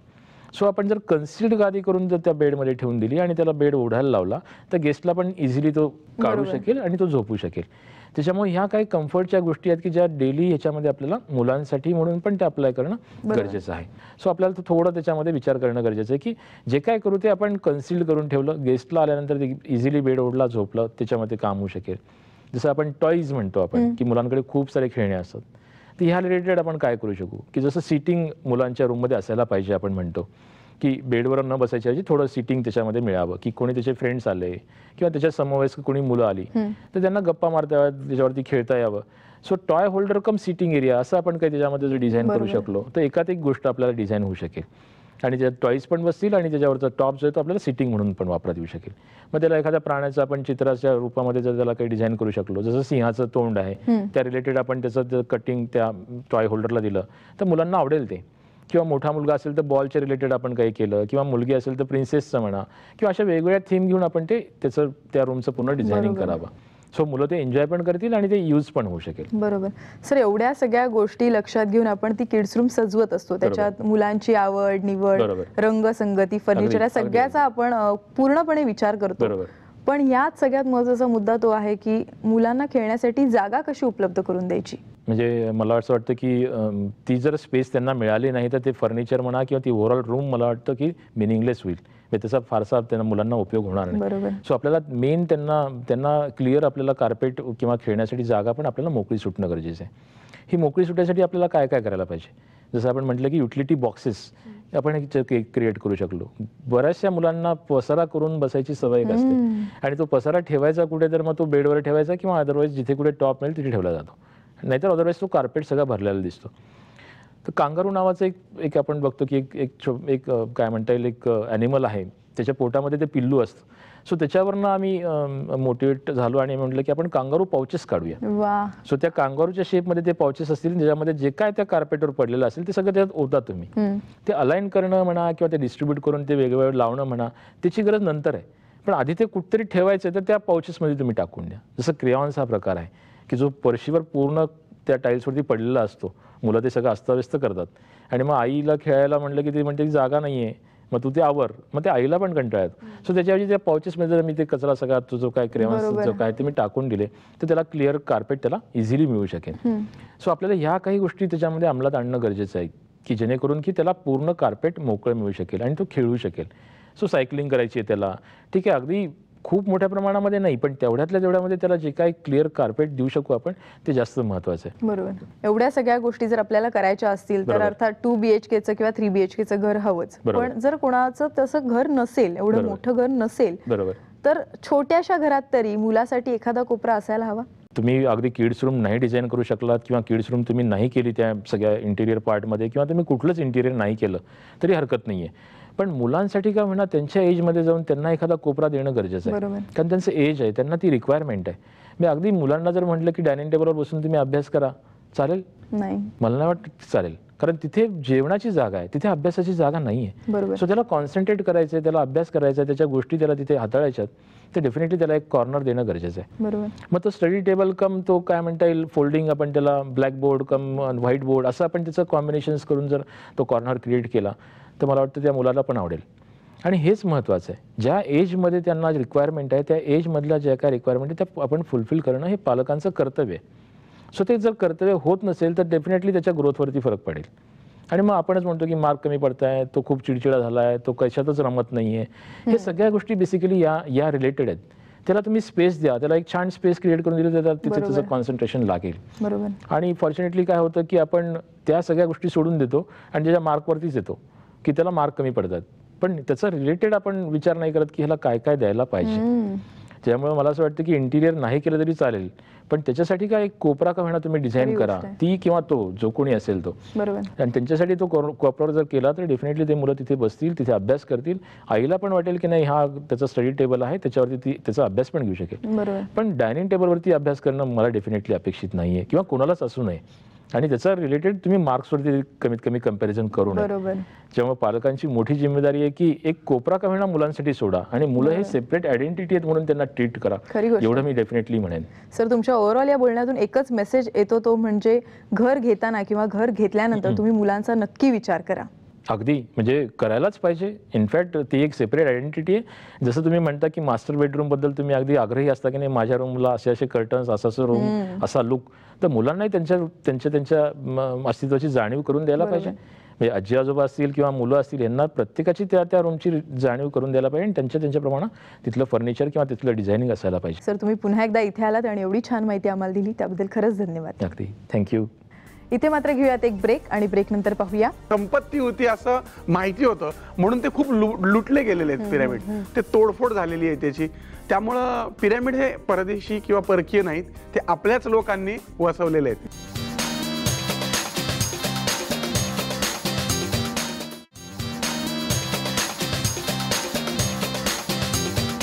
ड्रीम होम मध्ये तुम्हा सर्वांचं पुन्हा एकदा स्वागत. आज पुन्हा एकदा आपल्याबरोबर आहेत प्रसिद्ध interior designer Ashish Deshpande. Sir, तुमचं शो मध्ये स्वागत. नमस्कार. सर, आपण इंटिरियर डिझायनिंग करायचं ठरवतो, त्या घराचं आपल्याला सजावट करायची असते, मग अशा वेळेस त्या डिझायनर कडून आपण जेव्हा एखादं ड्रॉइंग मागतो ते कशा पद्धतीने मागावं? बेसिकली आपण ज्यावेळेला इंटिरियर डिझायनरला अप्रोच करतो त्यावेळेला त्याची पहिली पद्धत असते ती त्या घराचं किंवा त्या बंगल्याचं किंवा जे काय काम करायचं त्याचं एक मेजरमेंट घेतलं जातं. बरोबर. सो ते मेजरमेंट घेतल्यानंतर त्याचं प्लॅनिंग केलं जातं, ज्याला आपण लेआउटिंग म्हणतो. आणि मग लेआउटिंगमध्ये 2 प्रकारचे डिझायनिंग्स नॉर्मली दिले जातात किंवा द्यायला पाहिजेत असं आपण म्हणू शकू. त्यातला पहिला प्रकार आहे तो 2D डिझायनिंग, ज्याच्यामध्ये आपण फ्लोअरवरती आपल्याला सगळं दिसू शकतं की किती फर्निचर येणार आहे, कुठे कुठे काय येणार आहे. सो ह्या 2D डिझाईनमध्ये बऱ्याचशा लोकांना व्हिज्युअलायझेशन म्हणा किंवा समजत नाही असं एक बऱ्याच वेळेला आपल्याला ऐकायला मिळतं की नाही कळालं नाही आम्हाला किंवा हो कळालं, आणि मग त्याच गैरसमजामध्ये ते सगळं होऊन जातं. मला असं वाटतं की 2D ड्रॉइंगमध्ये जर नाही कळालं तुम्हाला तर डेफिनेटली तुम्ही 3D ड्रॉइंगबद्दल तुम्ही आग्रही असायला पाहिजे.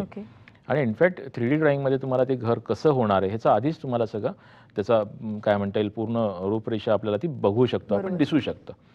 सो डेफिनेटली प्रत्येक वेळेला तुम्ही आग्रही असायला पाहिजे की नाही आम्हाला कळालं आहे पण याच्या आम्हाला 3D ड्रॉइंग्स पण आम्हाला बघायचे आहेत. मग 3D ड्रॉइंगमध्ये तुम्हाला कलर कॉम्बिनेशन्स पण, कलर कुठला द्यायचा आहे, लाईट्स कसे येणार आहेत, लाईट्सचा रंग कसा येणार आहे, फर्निचरची कलर स्कीम कशी घ्यायची आहे, हे सगळं तुम्हाला त्या 3D ड्रॉइंगमध्ये दिसू शकतं. त्यामुळे तुम्ही आग्रही राहिलात तर डेफिनेटली डिझायनर 3D ड्रॉइंग देऊ शकतो किंवा द्यायला पाहिजे असं आपण म्हणू शकतो.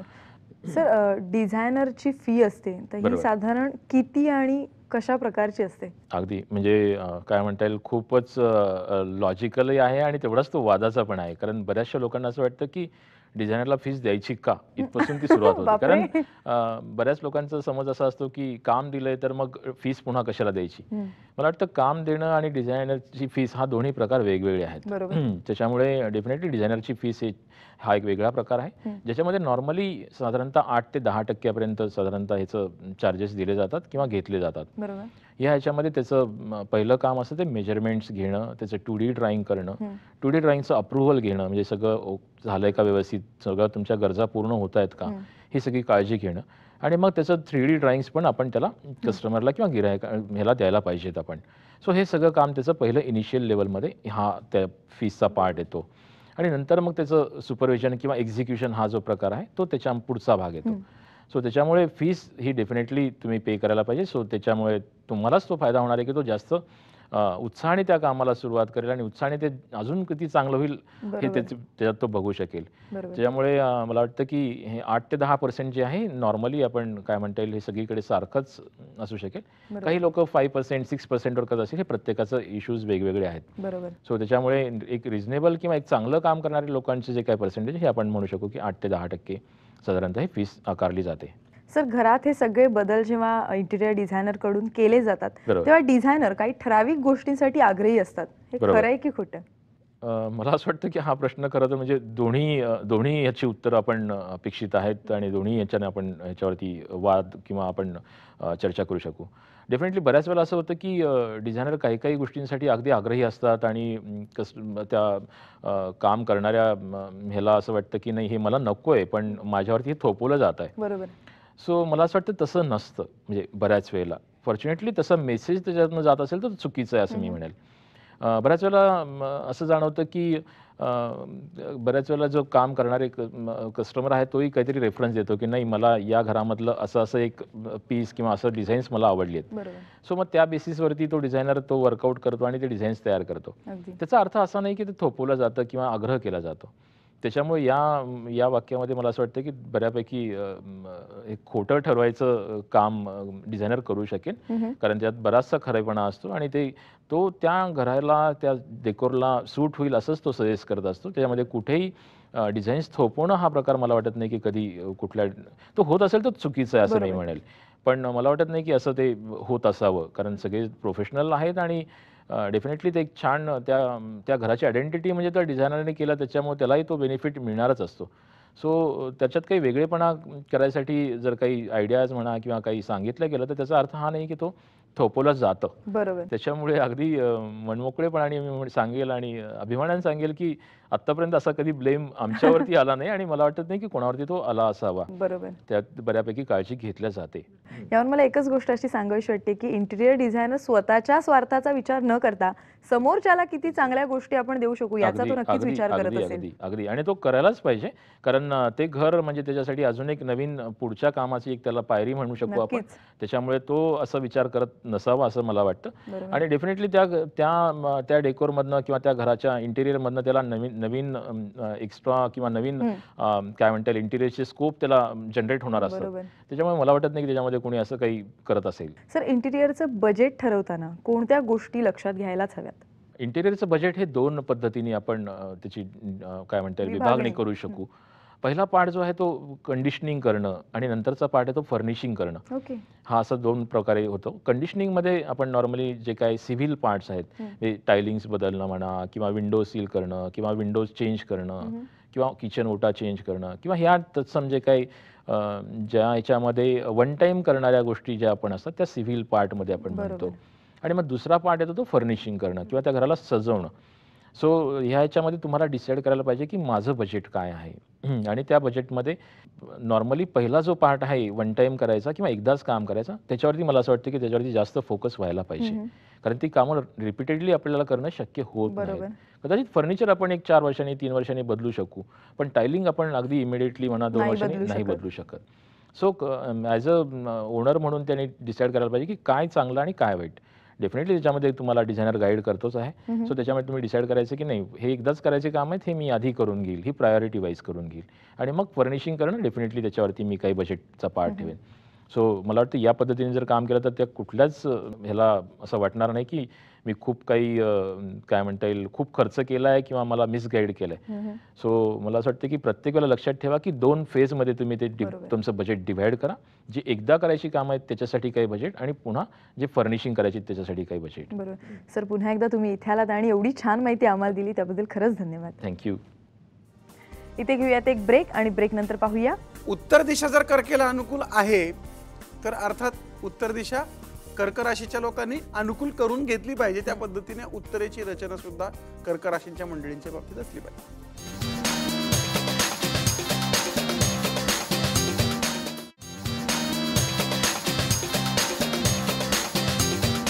ड्रीम होम मध्ये तुम्हा सर्वांचं पुन्हा एकदा स्वागत. आज पुन्हा एकदा आपल्या भेटीला आले आहेत प्रसिद्ध interior designer Ashish Deshpande. Sir, तुमचं शो मध्ये स्वागत. नमस्कार. सर, एखादं काम आपण इंटिरियर डिझायनरला दिलं तर त्या कामाचं बजेट आपण त्या डिझायनर बरोबर शेअर करावं का? फार ट्रिकी, हा नॉर्मली आपण ट्रिकी क्वेश्चन म्हणू शकू. कारण कुठलंही आपण ज्यावेळेला एखादं इंटिरियर करायचं म्हणतो त्यावेळेला बजेट एक्सप्लोअर करणं किंवा बजेट शेअर करणं ह्याच्याबद्दल बरेचसे लोकांना धास्ती असते की आपण शेअर करावं का. कारण शेअर केलं की त्या बजेटला नसेलच काम तर ते एक्स्ट्रा अमाऊंट आपल्याकडनं जाईल. पण मला असं वाटतं की एक चांगलं हेल्दी हे रिलेशन राहण्यासाठी आणि एक छान काम होण्यासाठी मला असं वाटतं की शेअर करायला पाहिजे. शेअर करताना थोडी काळजी घेणं डेफिनेटली त्याच्यामध्ये अपेक्षित आहे की तुम्ही दोन प्रकारे, जसं आपण म्हटलं की सिव्हिल पार्ट नंतर फर्निशिंग हा जसा आपण हे विभागणी करतो तसंच आपण व्हाईट गुड्स म्हणजे जे आपण फ्रीज TV ह्या ज्या काही गोष्टी घेणार आहोत त्याच्यासाठी पण आपल्याला काही बजेटिंग ठेवणं गरजेचं आहे. होतं काय की फॉर्च्युनेटली लोक जे बजेट ठरवतात त्याच्यामध्ये ह्या सगळ्या गोष्टी इन्क्लूड करतात आणि मग ते सांगतात की नाही एवढं बजेट आहे. सो त्या बजेटमध्ये फक्त घराचं इंटिरियरच होतं आणि मग व्हाईट गुड्स तसंच राहतं. सो मला असं वाटतं की नाही TV मला 52 इंची लावायचं डेफिनेटली मला काही ना काहीतरी कॉस्ट त्याच्यासाठी मला वेगळी ठेवणं गरजेचं आहे. सो 3 पार्टमध्ये मला हे बजेटिंग डिव्हाइड करायला पाहिजे किंवा डिस्ट्रीब्यूट करायला पाहिजे. तर हे एक चांगलं हे आहे की तुम्ही तुमच्या जवळचे जे काय एक्सपेन्सेस तुम्ही करणार आहात ते 3 पार्टमध्ये तुम्ही डिव्हाइड करा आणि मग त्यातले 2 पार्ट जे ते तुम्ही शेअर करा. राहिलेला एक पार्ट आहे तो तुम्ही तुमचा मॅनेज करणार आहात. म्हणजे आता फ्रीज मला मोठा घ्यायचा डेफिनेटली तुम्ही तो घेऊ शकाल.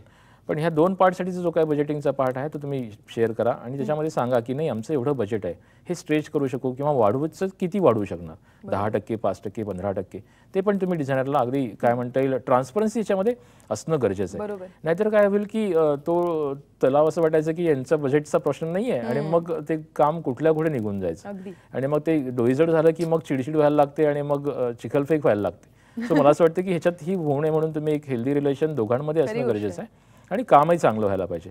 सो तुम्ही अगदी मनमोकळेपणाने सांगा की एवढं बजेट आहे आणि एवढं आम्ही स्ट्रेच करू शकतो. सो मला वाटतं त्यात काही गैर काही नाही आहे. सर, समजा बजेट कमी असेल तर आपल्याला हवं तसं इंटिरियर त्यात करणं शक्य होतं? अगदी मला असं वाटतं की प्रत्येक वेळेला आपण प्रत्येक घराला काही सोन्याचा पत्राच लावणार नाही आहोत.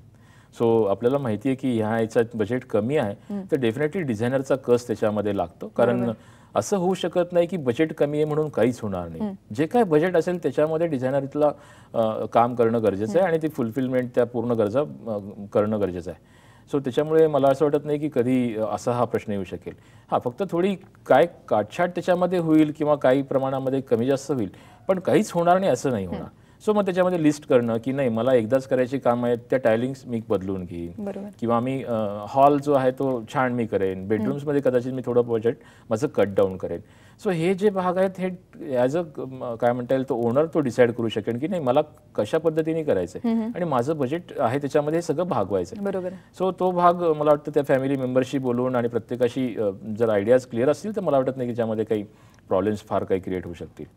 पण बऱ्याच वेळा असं होतं की सुरुवातीला आपण म्हणतो की बजेट कमी आहे आणि नंतर एखाद्या दिवशी असं जाणवतं की नाही बजेटचा काहीच प्रश्न नाही.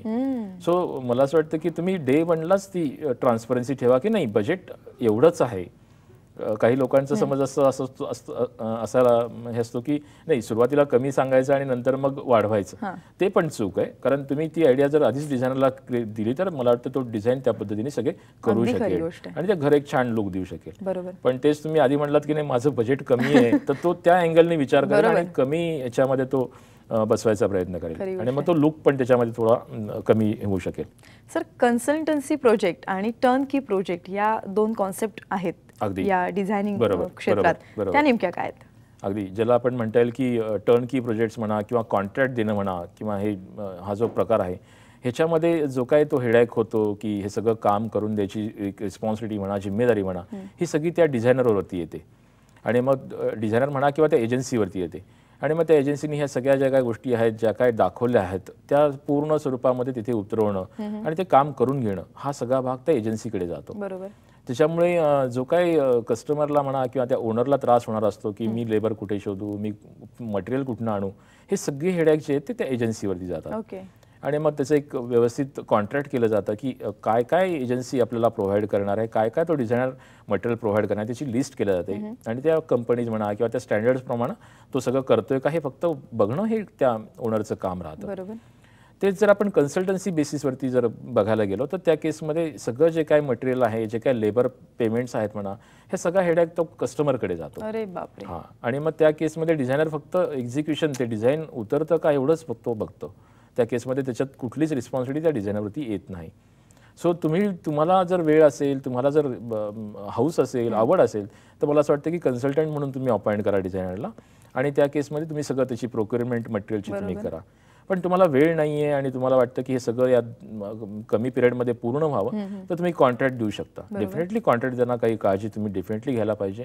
त्या एजन्सीचा, त्या डिझायनरचा आधीचा इतिहास म्हणा किंवा त्यांनी केलेली कामांचं बघणं म्हणा किंवा ओव्हरऑल त्याचं मटेरियल कुठल्या स्टँडर्डचं आहे हे बघणं म्हणा किंवा काही जुन्या कस्टमरशी त्यांच्या डिस्कस करून कसं काम करतात, किती स्किल आहे किंवा खरंच क्वालिटी काम आहे का, हे सगळं बघणं, हे बघावं आणि मगच ते टर्न की प्रोजेक्ट्सवरती द्यावं. त्याच्यामुळे या दोन्हीवरती जरी दिलं तरी शेवटी त्या डिझायनरला हेडॅक तो असणारच आहे, कारण ते सगळं डिझाईन उतरवायचं त्यालाच असतं. बरोबर. सर, कामाची विभागणी अशा गोष्टींमध्ये कशा प्रकारे केली जाते? बेसिकली बऱ्याच वेळेला असं होतं की सिव्हिल पार्ट जो आहे तो कस्टमर म्हणतात की नाही तो आम्ही सांभाळू किंवा आमच्या साईडनी आम्ही तो करून घेऊ. सो असंही होतं की फर्निशिंग पार्ट तुम्ही सांभाळा आणि सिव्हिल पार्ट आमच्या साईडनी आम्ही सांभाळू.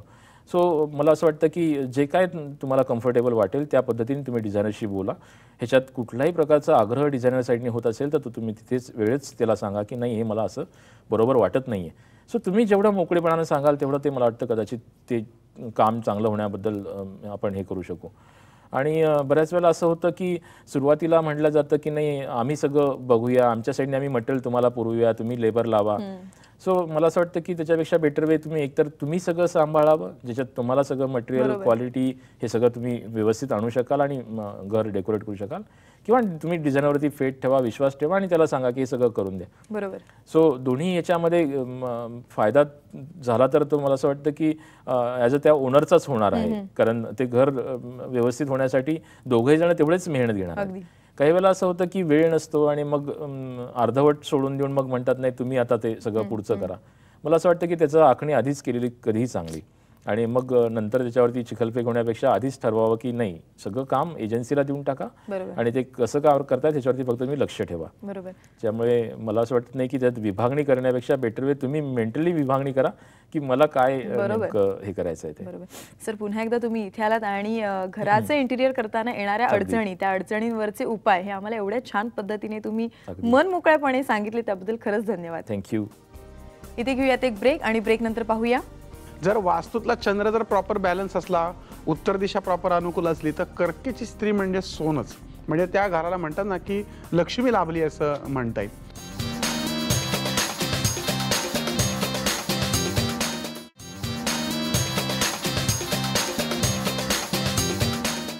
ड्रीम होम मध्ये तुम्हा सर्वांचं पुन्हा एकदा स्वागत. आज पुन्हा एकदा तुमच्या भेटीला आले आहेत प्रसिद्ध इंटिरियर डिझायनर आशिष देशपांडे.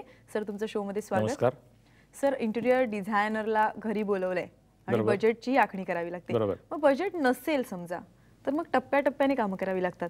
मग जर बजेट नसेल आणि टप्प्याटप्प्याने कामं करावी लागत असतील तर कोणती काळजी घ्यावी?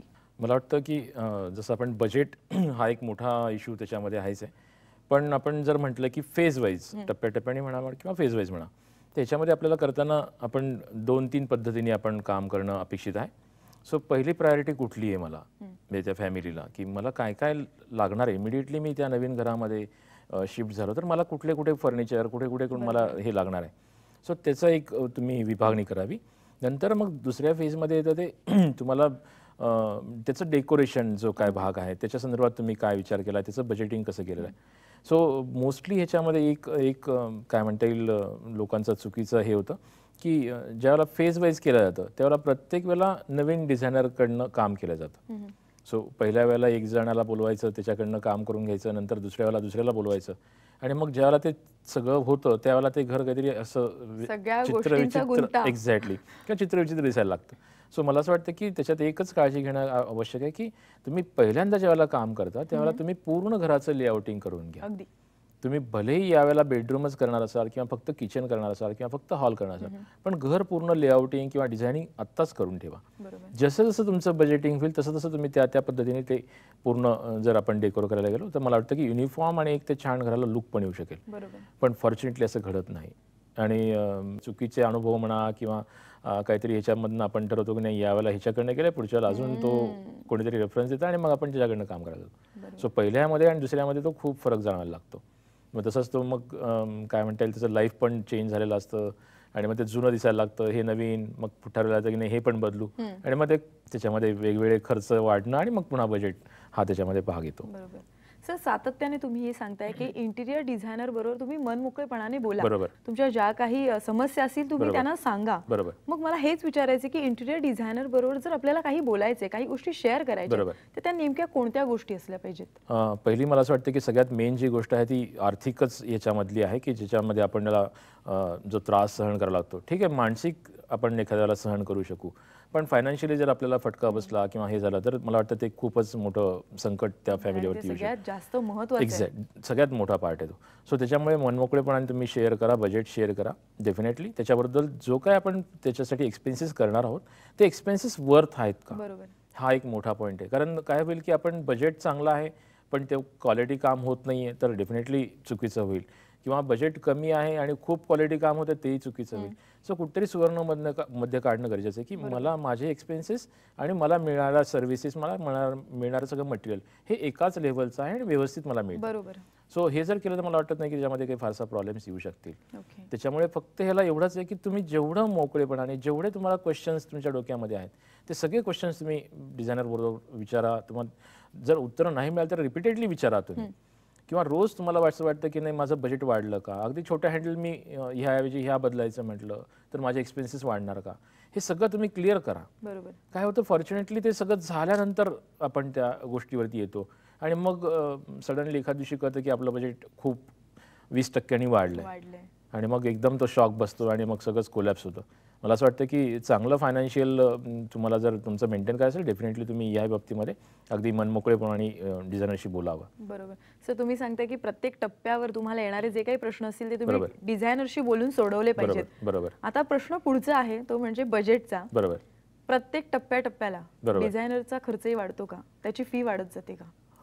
मला असं वाटत नाही. म्हणजे याच्यामध्ये जर आपण फेज वाईज जर करायचं म्हटलं, ठीक आहे, आधी आपण म्हटलं की हा 2 BHK फ्लॅट आहे आणि त्याच्यामध्ये फक्त बेडरूम आपण ठरवलं की फर्निश करायच्या किंवा आपण पूर्ण इंटिरियर करायचं, तर त्यावेळेला त्याचे चार्जेस त्या पर्सेंटेजमध्ये प्रमाण असणार आहेत. त्याच्यावरच्या एक्सपेन्सेसच्या 8 ते 10% आपण त्याचे चार्जेस असणार आहेत. पण तेच पुन्हा आपण जर म्हटलं की हॉल आणि किचन आपल्याला काही दिवसानंतर करायचं, डेफिनेटली तुम्हाला त्याच्यासाठी एक्स्ट्रा पे त्या डिझायनरला देणं आवश्यक आहे, कारण तो पार्ट पण नव्याने आपण करतो आहोत. सो त्याच्यामध्ये असं नाही होणार की एकदा पे केलेत मी एका रूमसाठी आणि तुम्ही पूर्ण घर डिझाईन त्याच्याकडनं अपेक्षित करता, ते कदाचित चूक होईल. कारण हा एक बऱ्याच लोकांचा समज असतो की नाही आम्ही एकदा अप्रोच झालोय सो मग त्याच्याप्रमाणे त्यांनी एकदा चार्जेस सांगितले तर संपलं, असं नाही आहे. तर कारण त्याही माणसाचा वेळ किंवा त्या एजन्सीचाही वेळ जाणार असतो, त्याचे लोक पण काम करणार असतात, डिझायनिंग आहे, 3D डिझायनिंग आहे, एक्झिक्युशन आहे ह्याच्यावरती. त्याच्यामुळे प्रत्येक वेळेला तुम्ही विचारा की नाही आता तुमचे चार्जेस किती होतील, आता नवीन एक्स्ट्रा एक्सपेन्सेस झालेत त्याच्यावरती तुमचे चार्जेस लागणार का. म्हणजे ह्याच जे आपण म्हणतोय की रिपीटेडली की मनमोकळेपणाने तुम्ही विचारा, कुठलाही त्याच्यामध्ये आडपडदा किंवा न ठेवता तुम्ही अगदी क्लिअरली विचारावं की एक्सपेन्सेस वाढत आहेत का. वाढत नसतील तर चांगली गोष्ट आहे, वाढत असतील तर ते इमिडिएटली डिझायनरनी पण तेवढीच जिम्मेदारी आहे की तुम्हाला सांगणं आवश्यक आहे. बरोबर. सो हे नाही सांगितलं तर कदाचित ते चुकीचं होईल. त्यामुळे ट्रान्सपरन्सी दोन्ही साईडनी तुम्हाला मेंटेन करणं गरजेचं आहे, आयदर कस्टमर साईडनी आणि आयदर डिझायनर साईडनी पण. आता सर, सगळ्यात छोटासा मुद्दा पण पुढे जाऊन खूप मोठा होणारा, जो प्रत्येकाच्या मनात असतो, बरोबर, इंटिरियर डिझायनर आम्हाला फसवेल का? अगदी. म्हणजे मला असं वाटतं की जेवढे लोक अप्रोच होतात डिझायनरकडे त्यातल्या 90% लोकांच्या डोक्यांमध्ये हा प्रश्न असतो की आपण फसला जातोय का किंवा आपल्याला फसवलं जातोय का. मला असं वाटतं की हा मुद्दा घेऊन आपण जर गेलो तर मला वाटतं ते चुकीचं होईल. जसं पेशंट डॉक्टरकडे जातो तो पूर्ण फेथनी जातो की नाही मला हा व्यवस्थित ट्रीटमेंट देणार आहे आणि मी व्यवस्थित होणार आहे. सो सेम आहे, तुमचं घर त्याला तेवढंच तो केअरफुली घेणार आहे आणि ते घर व्यवस्थित डिझाईन करणार आहे.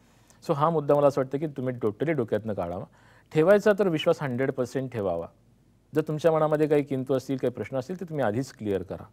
पण नंतर एकदा सुरू झाल्यानंतर तुमच्या डोक्यामध्ये जर असे काही प्रश्न यायला लागले किंवा मिसगाईड तुम्हाला केल्या जाते फ्रेंड सर्कलकडनं किंवा कोणाकडनं, तर ती मला वाटतं चुकीचं आहे. एकावर तुम्ही विश्वास ठेवला तर त्याला करू द्यात ते काम, तो व्यवस्थित काम करेल. आणि डेफिनेटली त्याचं हिस्ट्री बघणं, त्याच्या कामाची पद्धत, त्याच्या ओव्हरऑल डिझाईन्सची पद्धत, ह्या गोष्टी आपल्याला डेफिनेटली पारखून घेणं आवश्यक आहे. पण फॉर्च्युनेटली आजच्या ह्याच्यामध्ये काय होतं की बऱ्याच वेळेला लोक म्हणतात नाही तिने तिथे काम केलेलं आहे त्याला देऊन टाका. पण मला असं वाटतं की तुम्ही त्याचं ऑफिस सेटअप बघावा, त्याचं डिझायनिंग सेन्स बघावा, कामाची पद्धत बघावी आणि मग डिसाईड करावं की खरंच यांना काम द्यायचं का, किंवा फायनान्शियल टर्म्स कशा असतील तुमच्या, हे पण त्याच्यात तेवढ्याच महत्त्वाच्या आहेत. बरेचसे लोक काय करतात की 100% ॲडव्हान्स घेतात आणि काम करायला तुम्ही कॉन्ट्रॅक्ट देता. मला असं वाटतं ती चुकीची पद्धत आहे, कारण 100% पैसे मिळाल्यानंतर तो काम करेल का ह्याची गॅरंटी नाही आहे. सो जसं तुम्ही फेज वाईज काम पुढे जाईल तसंच फेज वाईज तुम्ही पैसे पण रिलीज करा. सो तुम्हाला पण तेवढंच त्याच्यामध्ये रिलीफ मिळेल की नाही मला एकदम सगळे 100% पैसे नाही द्यायचे आत्ताच. सो 3 महिन्याचा प्रोजेक्ट आहे, 1 महिना 15 दिवस तुम्ही त्याचे टप्पे ठरवून घ्या. जसं तुम्ही कामाचं फेज करता तसंच फायनान्शियल पण फेजेस तुम्ही डिझायनर बरोबर बोला की या वेळेला तुम्हाला किती पैसे लागणार आहे, त्या वेळेला किती लागणार आहे. जसं आपण बिल्डरकडनं फ्लॅट घेतो की 15% आधी, नंतर 10%, 5%, सेम तुम्ही डिझायनरशी पण तेच बोलू शकता. सो याच्यात काय होईल की तुम्हाला तुमचे एक्सपेन्सेस एकदम जाणार नाहीत आणि तुमचा वॉच पण राहील. बरोबर आहे, म्हणजे दोन्ही साईडने याच्यामध्ये असायला पाहिजे. आणि शेवटचा ह्याच्यातला एक पार्ट मी डेफिनेटली सांगेल की 10% जे काय एक्सपेन्सेस आहेत ते डेफिनेटली कस्टमरने स्वतः साईडला ठेवावेत. शेवट झाल्यानंतर सुद्धा एक 15 दिवसासाठी तुम्ही 10% अमाऊंट ही कस्टमरकडे राहू द्यावी.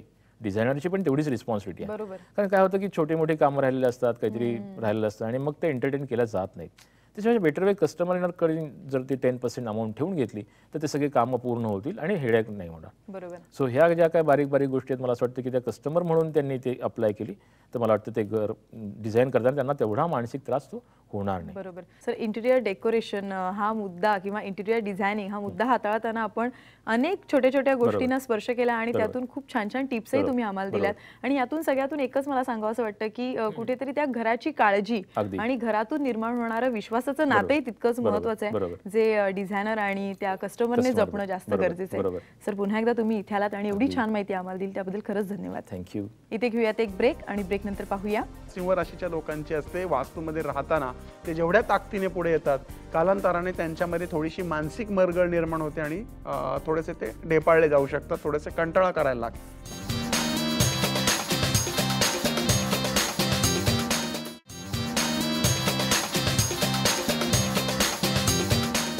ड्रीम होम मध्ये तुम्हा सर्वांचं पुन्हा एकदा स्वागत. आज आपण पुन्हा एकदा भेटणार आहोत प्रसिद्ध इंटिरियर डिझायनर आशिष देशपांडे यांना. सर तुमच्या शो मध्ये स्वागत. नमस्कार.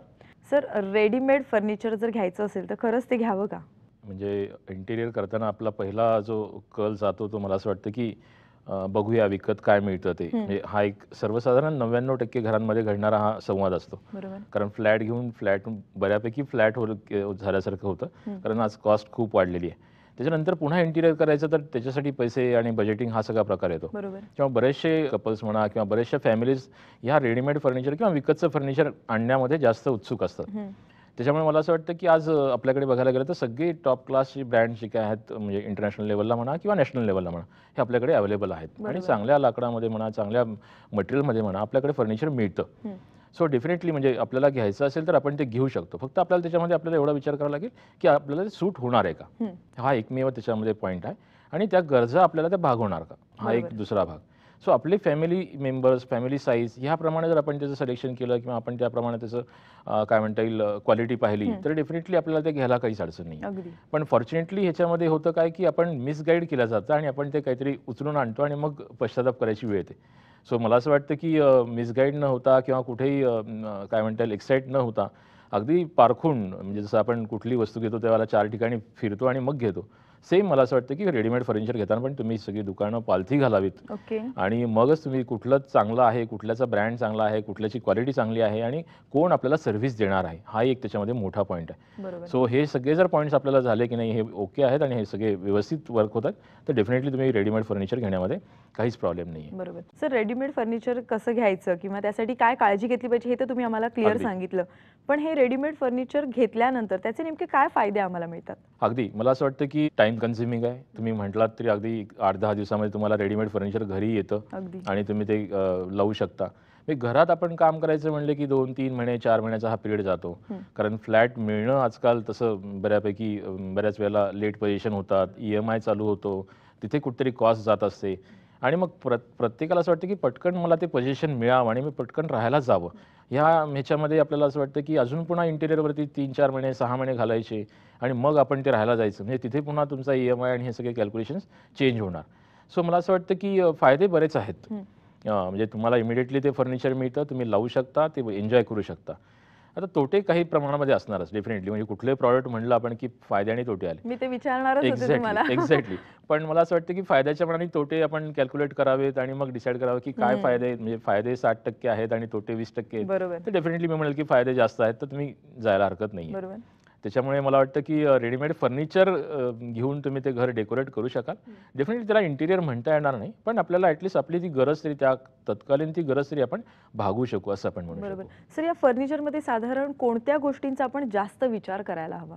अगदी म्हणजे याच्यातलं मेन जे आहे ते मटेरियल आपल्याला कळायला पाहिजे किंवा आपल्याला सांगितलं गेलं पाहिजे आणि त्याच्यावरतीच आपल्याला ती क्वालिटी किंवा त्याचं लाईफ हे आपण डिसाईड करू शकत असतो.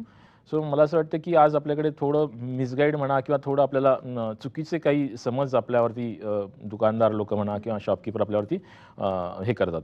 त्यात मेन आपल्याला एक डिसाईड करायचं आहे की हे फर्निचर मला किती वर्षांसाठी वापरायचं आहे.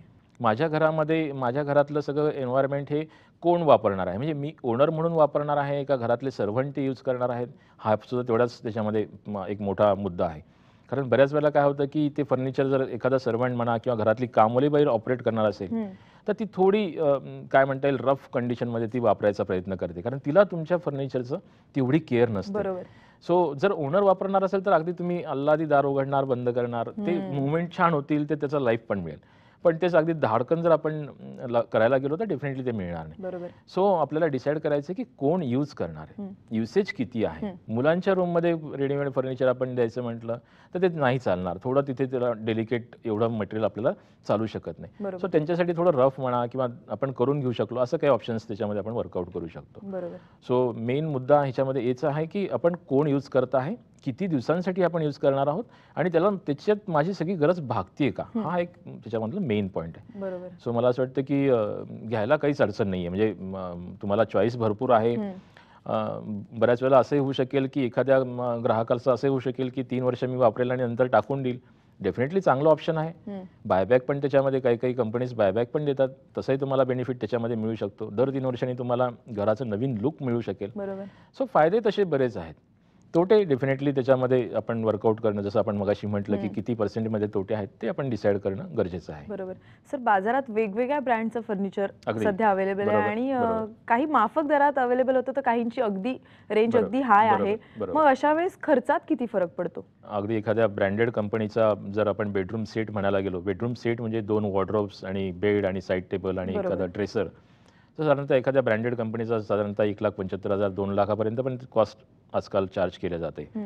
तेच अगदी नॉर्मल आपण जर हे वेगवेगळ्या पद्धतीने जर घेतलं तर त्याच्यामध्ये तुमचे 50-60 हजारामध्ये पण हे होऊ शकतं, म्हणजे सुट्ट किंवा सेट पण आपल्याला त्या मिळू शकेल. फक्त आता हे एवढी तफावत का? डेफिनेटली कारण जी कमी कॉस्ट आहे ते लोक सर्व्हिस देत नाहीयेत, बरोबर, सर्व्हिस देऊ शकत नाहीयेत. वेराज जर हाय कॉस्ट असेल तर डेफिनेटली त्या कंपनीची रिस्पॉन्सिबिलिटी होती की तुम्हाला सर्व्हिस देण्याची. बरोबर. सो आतमध्ये जे काय फिटिंग्स म्हणा, जे काय हार्डवेअर्स वापरलेले आहेत हे तुम्हाला ते लाईफ देणार आहेत का, त्याच्यासाठी ते लोक केअर घेतील. मटेरियलला काही जर प्रॉब्लेम झाला तर तुम्हाला डेफिनेटली त्याच्यामध्ये तुम्हाला ते रिप्लेसमेंट म्हणा किंवा त्याचं रिपेअरिंग तरी ॲटलिस्ट त्याच्यामध्ये होऊ शकेल. सो तिथे तुम्हाला ठरवायला पाहिजे की मी कमी कॉस्टचं काहीतरी आणायचं आणि मग डोक्याला हात लावून बसायचं, त्यापेक्षा मी एकदाच थोडं हाय कॉस्टचं घेईल आणि मग मी ते सगळं घर डेकोरेट करेन. सो तुम्ही डिसाईड करायचं आहे की मग त्याच्यात बजेट हा डेफिनेटली, कारण ऑलमोस्ट मला असं वाटतं की 3 टाइम्स आपण जर कॅल्क्युलेट केला तर तो होऊ शकेल. सो एक मुद्दा त्याच्यामध्ये आहे की तुम्ही फेज वाईज पण तुम्ही करू शकाल की ठीक आहे, मला या महिन्यामध्ये किंवा या 6 महिन्यात मला बेडरूम करणं पॉसिबल आहे, तर मी ती चांगल्या ग्रेडनी किंवा चांगल्या क्वालिटीने मी ते करू शकेल आणि पुन्हा मी 2 महिने वेट करेन आणि मग नंतरची दुसरी बेडरूम मी घेऊ. सो असं जर केलं तर मला क्वालिटी पण मिळेल आणि मला घर पण एक छान लुक देईल आणि लाईफ पण देईल त्या फर्निचरचं. सो हे डिसाईड करणं त्या ओनरवरती म्हणा किंवा त्या लेडीवरती डिपेंड आहे की ती काय डिसिजन घेते आणि ती किती त्या शॉपकीपरच्या ह्याला बळी पडते का ती व्यवस्थित त्याला डील करते. बरोबर. सर, बजेट आणि क्वालिटी या गोष्टी तर आपण बघतो, पण क्वांटिटीचाही कुठेतरी विचार केला पाहिजे का? बरोबर आहे, डेफिनेटली. कारण क्वांटिटी ही तुम्हाला जर मी म्हटलं की नाही किड्स रूममध्ये मी त्या फॅमिलीला एक मुलगा आहे आणि मी एकच छोटा बेड लावून घेतला आणि 2 वर्षात दुसरं त्या घरामध्ये जर बाळ आलं तर डेफिनेटली त्याच्यासाठी तुम्हाला विचार करणं गरजेचं आहे. बरोबर. सो घेताना जर तुम्ही ते 2 बेडचा सेट घेतला तर डेफिनेटली तुम्हाला ते कॉस्टमध्ये पण कुठे ना कुठेतरी थोडा फायदा मिळू शकेल. बरोबर. सो तसंच आहे, आजी आजोबा येणार असतील किंवा रेअरली कोणी गेस्ट येणार असतील त्यांच्यासाठी आपण काही सोफा कम बेड देऊ शकलो किंवा घेऊ शकलो तर डेफिनेटली तो फायदा होणार आहे. सो अख्खा घराचा सेट घेताना तुम्हाला ह्या गोष्टी तुम्हाला जर त्याच्यात मिक्स केल्या गेल्या तर डेफिनेटली तुम्हाला त्याच्यातून फायदाच होणार आहे. बरोबर. सो तुम्ही डिसाईड करा की तुम्हाला काय हवं आहे ते आणि त्या पॉईंट्सप्रमाणे तुम्ही शॉपकीपरशी तुम्ही डील करा किंवा त्याला त्या सगळ्या गोष्टी चेक करा, बरोबर. असं आपण त्याच्यात म्हणू शकू. बरोबर. सर पुन्हा एकदा तुम्ही इथे आलात आणि फर्निचर घेताना बजेट आणि क्वालिटी आणि क्वांटिटी या तिन्ही अगदी. गोष्टींचा कसा मेळ घालावा अगदी. हे आम्हाला एवढ्या छान पद्धतीने सांगितलं त्याबद्दल खरंच धन्यवाद. या थँक्यू. इथे घेऊयात एक ब्रेक आणि ब्रेक नंतर पाहूया पण सिंहेचा माणूस म्हटला आणि जर का त्यात तो राजकारणी असेल तर तो त्याच्या कामाशी हा निष्ठच आपण पाहतो.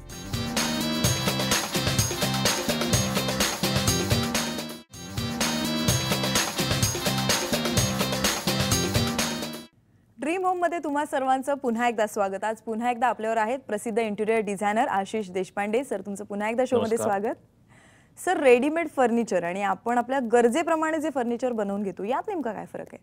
मला वाटतं खूप मोठी त्याच्यामध्ये खूप मोठा फरक आपण त्याच्यामध्ये जाणू शकतो किंवा आपण बघू शकतो.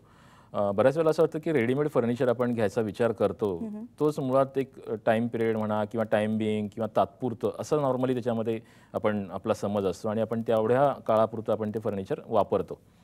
पण तेच आपण जर घरात करायला गेलो तर आपण ते व्यवस्थित त्याचं लेआउटिंग करणं आणि ते आपण त्याचं एक लाईफ ठरवू शकतो की नाही मला एक 10 वर्ष तरी ॲटलिस्ट हे फर्निचर वापरायचं आहे. पण फॉर्च्युनेटली असं होतं की बरेच लोक सुरुवातीला बजेट हा पुन्हा एक मोठा इश्यू येतो की डिझायनर अपॉइंट करायचा आणि मग त्याच्याकडनं आपण ते काम करायचं. त्यात बजेट हा मोठा फॅक्टर येतो आणि मग ठरवलं जातं की नाही आपण एवढं आत्ताच नको करायला, आपण त्यापेक्षा रेडीमेड फर्निचर आणूया. नो डाऊट रेडीमेड फर्निचर आज भारतामध्ये म्हणा किंवा आपल्याकडे पण चांगल्या क्वालिटीचं मिळायला लागलं आहे. काही लिमिटेशन डेफिनेटली आहेत. आपण जसं एखादा कबर्ड आणला आणि तो ठेवला तर त्याच्यावरचा लॉफ्ट आपल्याला तो मिळत नाही. तेच आपण घरी जर एखादा कबर्ड केला त्याच्यावरचा लॉफ्ट आपण क्रिएट करू शकतो किंवा आतले जे काय रकाणे आहेत जे काय खाणे आहेत हे आपल्याला सगळे आपल्या कस्टमाइज पद्धतीने ते करू शकतो. अगेन आपलं राहणीमान त्याच्यामध्ये आपण इन्व्हॉल्व करू शकतो की नाही मला रोज हँगरला कपडे हँग करायची सवय आहे. काही लोकांना ते घड्यांमध्ये फक्त कपडे एकावर एक ठेवायची सवय असते. हे जे काही फॅक्टर्स आहेत हे आपल्याला कस्टमाइज केल्यानंतर जास्त उपयोगी पडू शकतात. किंवा आपण जसं म्हणतो की बिफोर वॉशिंग कपडे कुठे ठेवायचे हा एक मोठा प्रश्न झाला आहे. कारण जीन्स हा प्रकार एक आपण बघतो की 2 दिवस घालतो आणि पुन्हा 4 दिवस आपण दरवाजाच्या मागे लटकून ठेवतो. ते ठेवायसाठी काही स्पेस त्या कपाटामध्ये आहे का? डेफिनेटली ती नसणार आहे. कारण रेडीमेड हा एक जो प्रकार आहे तो एक सर्वसामान्य लोकांच्या डोळ्यासमोर ठेवून त्यांना तयार केलेला एक फर्निचर आहे. तेच आपल्याला आपल्या पद्धतीने किंवा आपल्या मानसिकतेप्रमाणे किंवा माझ्या राहणीमानाप्रमाणे किंवा माझ्या फॅमिलीच्या गरजेप्रमाणे ते करणं गरजेचं आहे. सो ह्याच्यामध्ये तुम्ही डिसाईड करायला पाहिजे की टाईम बिंगसाठी मी पैसे घालायचे का मी एकदाच चांगलं सगळं इंटेरियर करायचं आणि मग व्यवस्थित कस्टमाइज करताना मी सगळे पॉईंट्स मी त्याच्यामध्ये इन्व्हॉल्व करायचे. त्याच्यामुळे मला वाटतं की थोडे पैसे घालून ते रेडीमेड आणायचं आणि पुन्हा ते टाकून द्यायचं त्याच्यापेक्षा बेटर वे तुम्ही फेज वाईज करा किंवा बेटर वे तुम्ही थांबून एकदाच ते व्यवस्थित फर्निचर करून घ्यावं असं या मताचे तरी डेफिनेटली आम्ही आहोत. सर बाजारात फर्निचरचे अनेक ऑप्शन्स अवेलेबल आहेत आपण असं म्हणायला हरकत नाही कारण खूप वेगवेगळ्या प्रकारचं फर्निचर पाहायलाही मिळतं. मग असं असून सुद्धा आपल्याला डिझायनरची गरज काय लागते? मला असं वाटतं की बाजारामध्ये जे काही फर्निचर आहेत त्याच्यामध्ये तुम्ही जाता शॉपमध्ये त्यावेळेला तो शॉपकीपर फक्त तुम्हाला ते फर्निचर दाखवतो किंवा त्याचे चांगले वाईट गुण तो तुम्हाला सांगतो. पण ते तुमच्या घराचं लेआउट काय आहे, तुमच्या बेडरूममध्ये कबर्ड्स कुठे बसणार आहे ते त्यांना माहितीच नसतं. दुसरा पॉईंट त्याच्यामध्ये तुमच्या घरामध्ये जर त्या कबर्डला बसवायचं आहे तर त्याच्या पाठीमागे लाईट इलेक्ट्रिकल पॉईंट्स असतात, एसीचा पॉईंट असतो किंवा विंडो असते.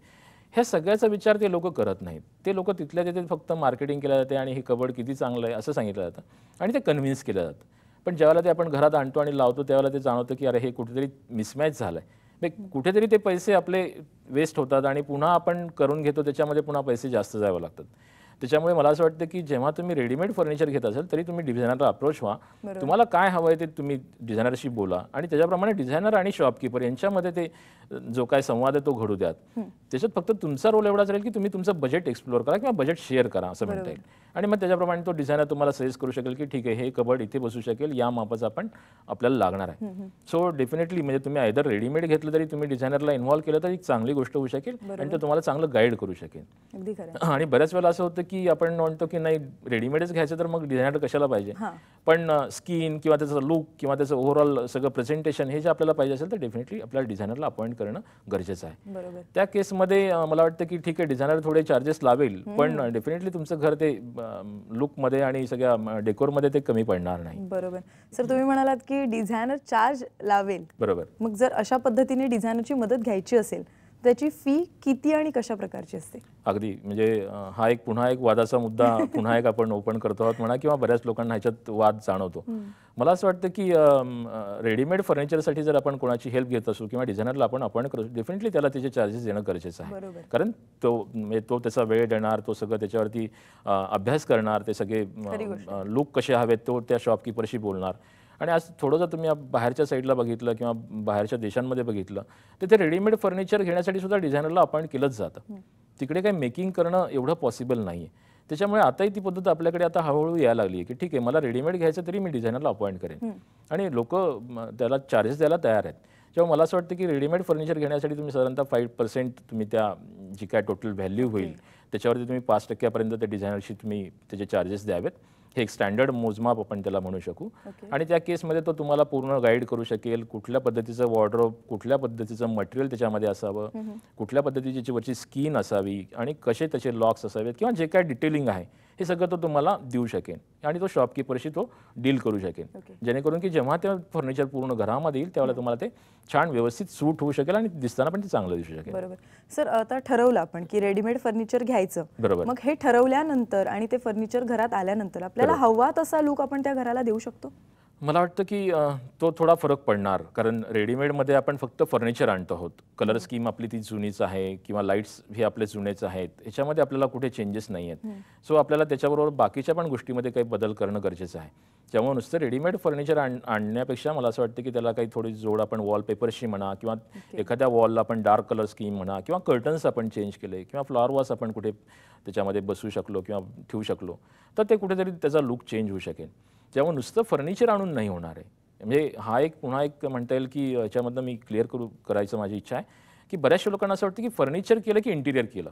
ओके. हा एक फार मोठा मुद्दा आहे. पण अगदी काय म्हणता येईल, फर्निचर हा पार्ट इंटिरियर मधला साधारणतः आपण 60% गृहीत धरतो. म्हणजे 40% भाग जो आहे तो बाकी बऱ्याचशा मीडियम्स आहे. जसं तुमचं पेंटिंग आहे, जसं तुमचं इलेक्ट्रिफिकेशन किंवा इलेक्ट्रिकल काय म्हणता येईल फिक्चर्सनी जे तुमची शोभा वाढते घराची, कर्टन्स आहेत, टायलिंग्स आहेत किंवा ह्या जे काय प्रकार हे 40% आहेत. म्हणजे नुसतं फर्निचर लावून मला घराला इंटिरियर लुक देता येईल का हे म्हणणं चुकीचं आहे. उरलेल्या 40%वरतीच तुमचं घराचं लुक किंवा डेकोर हा अवलंबून आहे. त्याच्यामुळे मला असं वाटतं की नुसतं रेडीमेड फर्निचर आणल्या तुम्ही एक्सपेक्ट नाही करू शकत की माझं घर एकदम चकाचक आणि छान दिसणार आहे. सो तुम्हाला कुठे ना कुठे त्याच्यातून मेहनत घेणं गरजेचं आहे की बाकी गोष्टीमध्ये पण तुम्हाला वॉलपेपर्स म्हणा किंवा कर्टन्स म्हणा किंवा लाईट फिक्चर्स म्हणा किंवा कुठे काही हायलाईट्स टाकून तुम्ही त्या घराला अजून लुकमध्ये वाढू शकता. त्यामुळे तिथे तुम्हाला कुठेतरी अजून डिझायनरची गरज पडणारच आहे. सो तुम्ही ऑलरेडी रेडीमेड फर्निचरसाठी डिझायनरला अपॉइंट केलं जाईल तर त्याही गोष्टीमध्ये तुम्हाला मदत करू शकेन किंवा हेल्प करू शकेन. सो मला असं वाटतं की डिझायनरला घेऊन जरी तुम्ही रेडीमेड फर्निचर आणलं तरी सुद्धा मला वाटतं की काही त्याच्यामध्ये फारसे मोठे प्रॉब्लेम्स क्रिएट नाही होणार आणि डेफिनेटली तुमचं घराचं लुक त्याच्यामध्ये वाढणारच आहे. सर अशा पद्धतीने कोणाचं घर तुम्ही डिझाईन केलंय का? अगदी मी म्हणेल की बऱ्याचशा लोकांचा आज बजेट हा इश्यू येतो आणि बरेचसे लोक म्हणतात की नाही आम्हाला करणं कदाचित पॉसिबल नाही होते पण आमचं रेडीमेड घ्यायची विचार आहे. डेफिनेटली तसे पण प्रोजेक्ट्स आम्ही बऱ्याच वेळेला करतो आणि मला वाटतं सांगायला आनंद वाटेल की त्याही लोकांना तेवढाच आनंद मिळतो जेवढा लोकांचं कस्टमाइज आपण ज्यांच्यासाठी काम करतो. त्यामुळे आनंदाला त्याच्यात कुठे काही कमी राहील असं मला वाटत नाही. फक्त त्या घराप्रमाणे किंवा त्या बजेटप्रमाणे त्याचा लुक हा थोडाफार व्हॅरी होतो एवढंच मी म्हणू शकेन. सर पुन्हा एकदा तुम्ही इथे आलात आणि फर्निचर नेमकं कसं असावं त्याच्या दृष्टीने घराची सजावट कशी करावी हे आम्हाला एवढ्या छान पद्धतीने सांगितलं त्याबद्दल खरंच धन्यवाद. थँक्यू. इथे घेऊयात एक ब्रेक आणि ब्रेक नंतर पाहूया तर नाजूक रास कुठली म्हणली गेली तर कन्या रास. म्हणजे अगदी कोल्हापूर मधला एखादा रांगडा पैलवान आहे आणि त्याची रास जर कन्या आहे तर कोणी शिंकलं की त्याला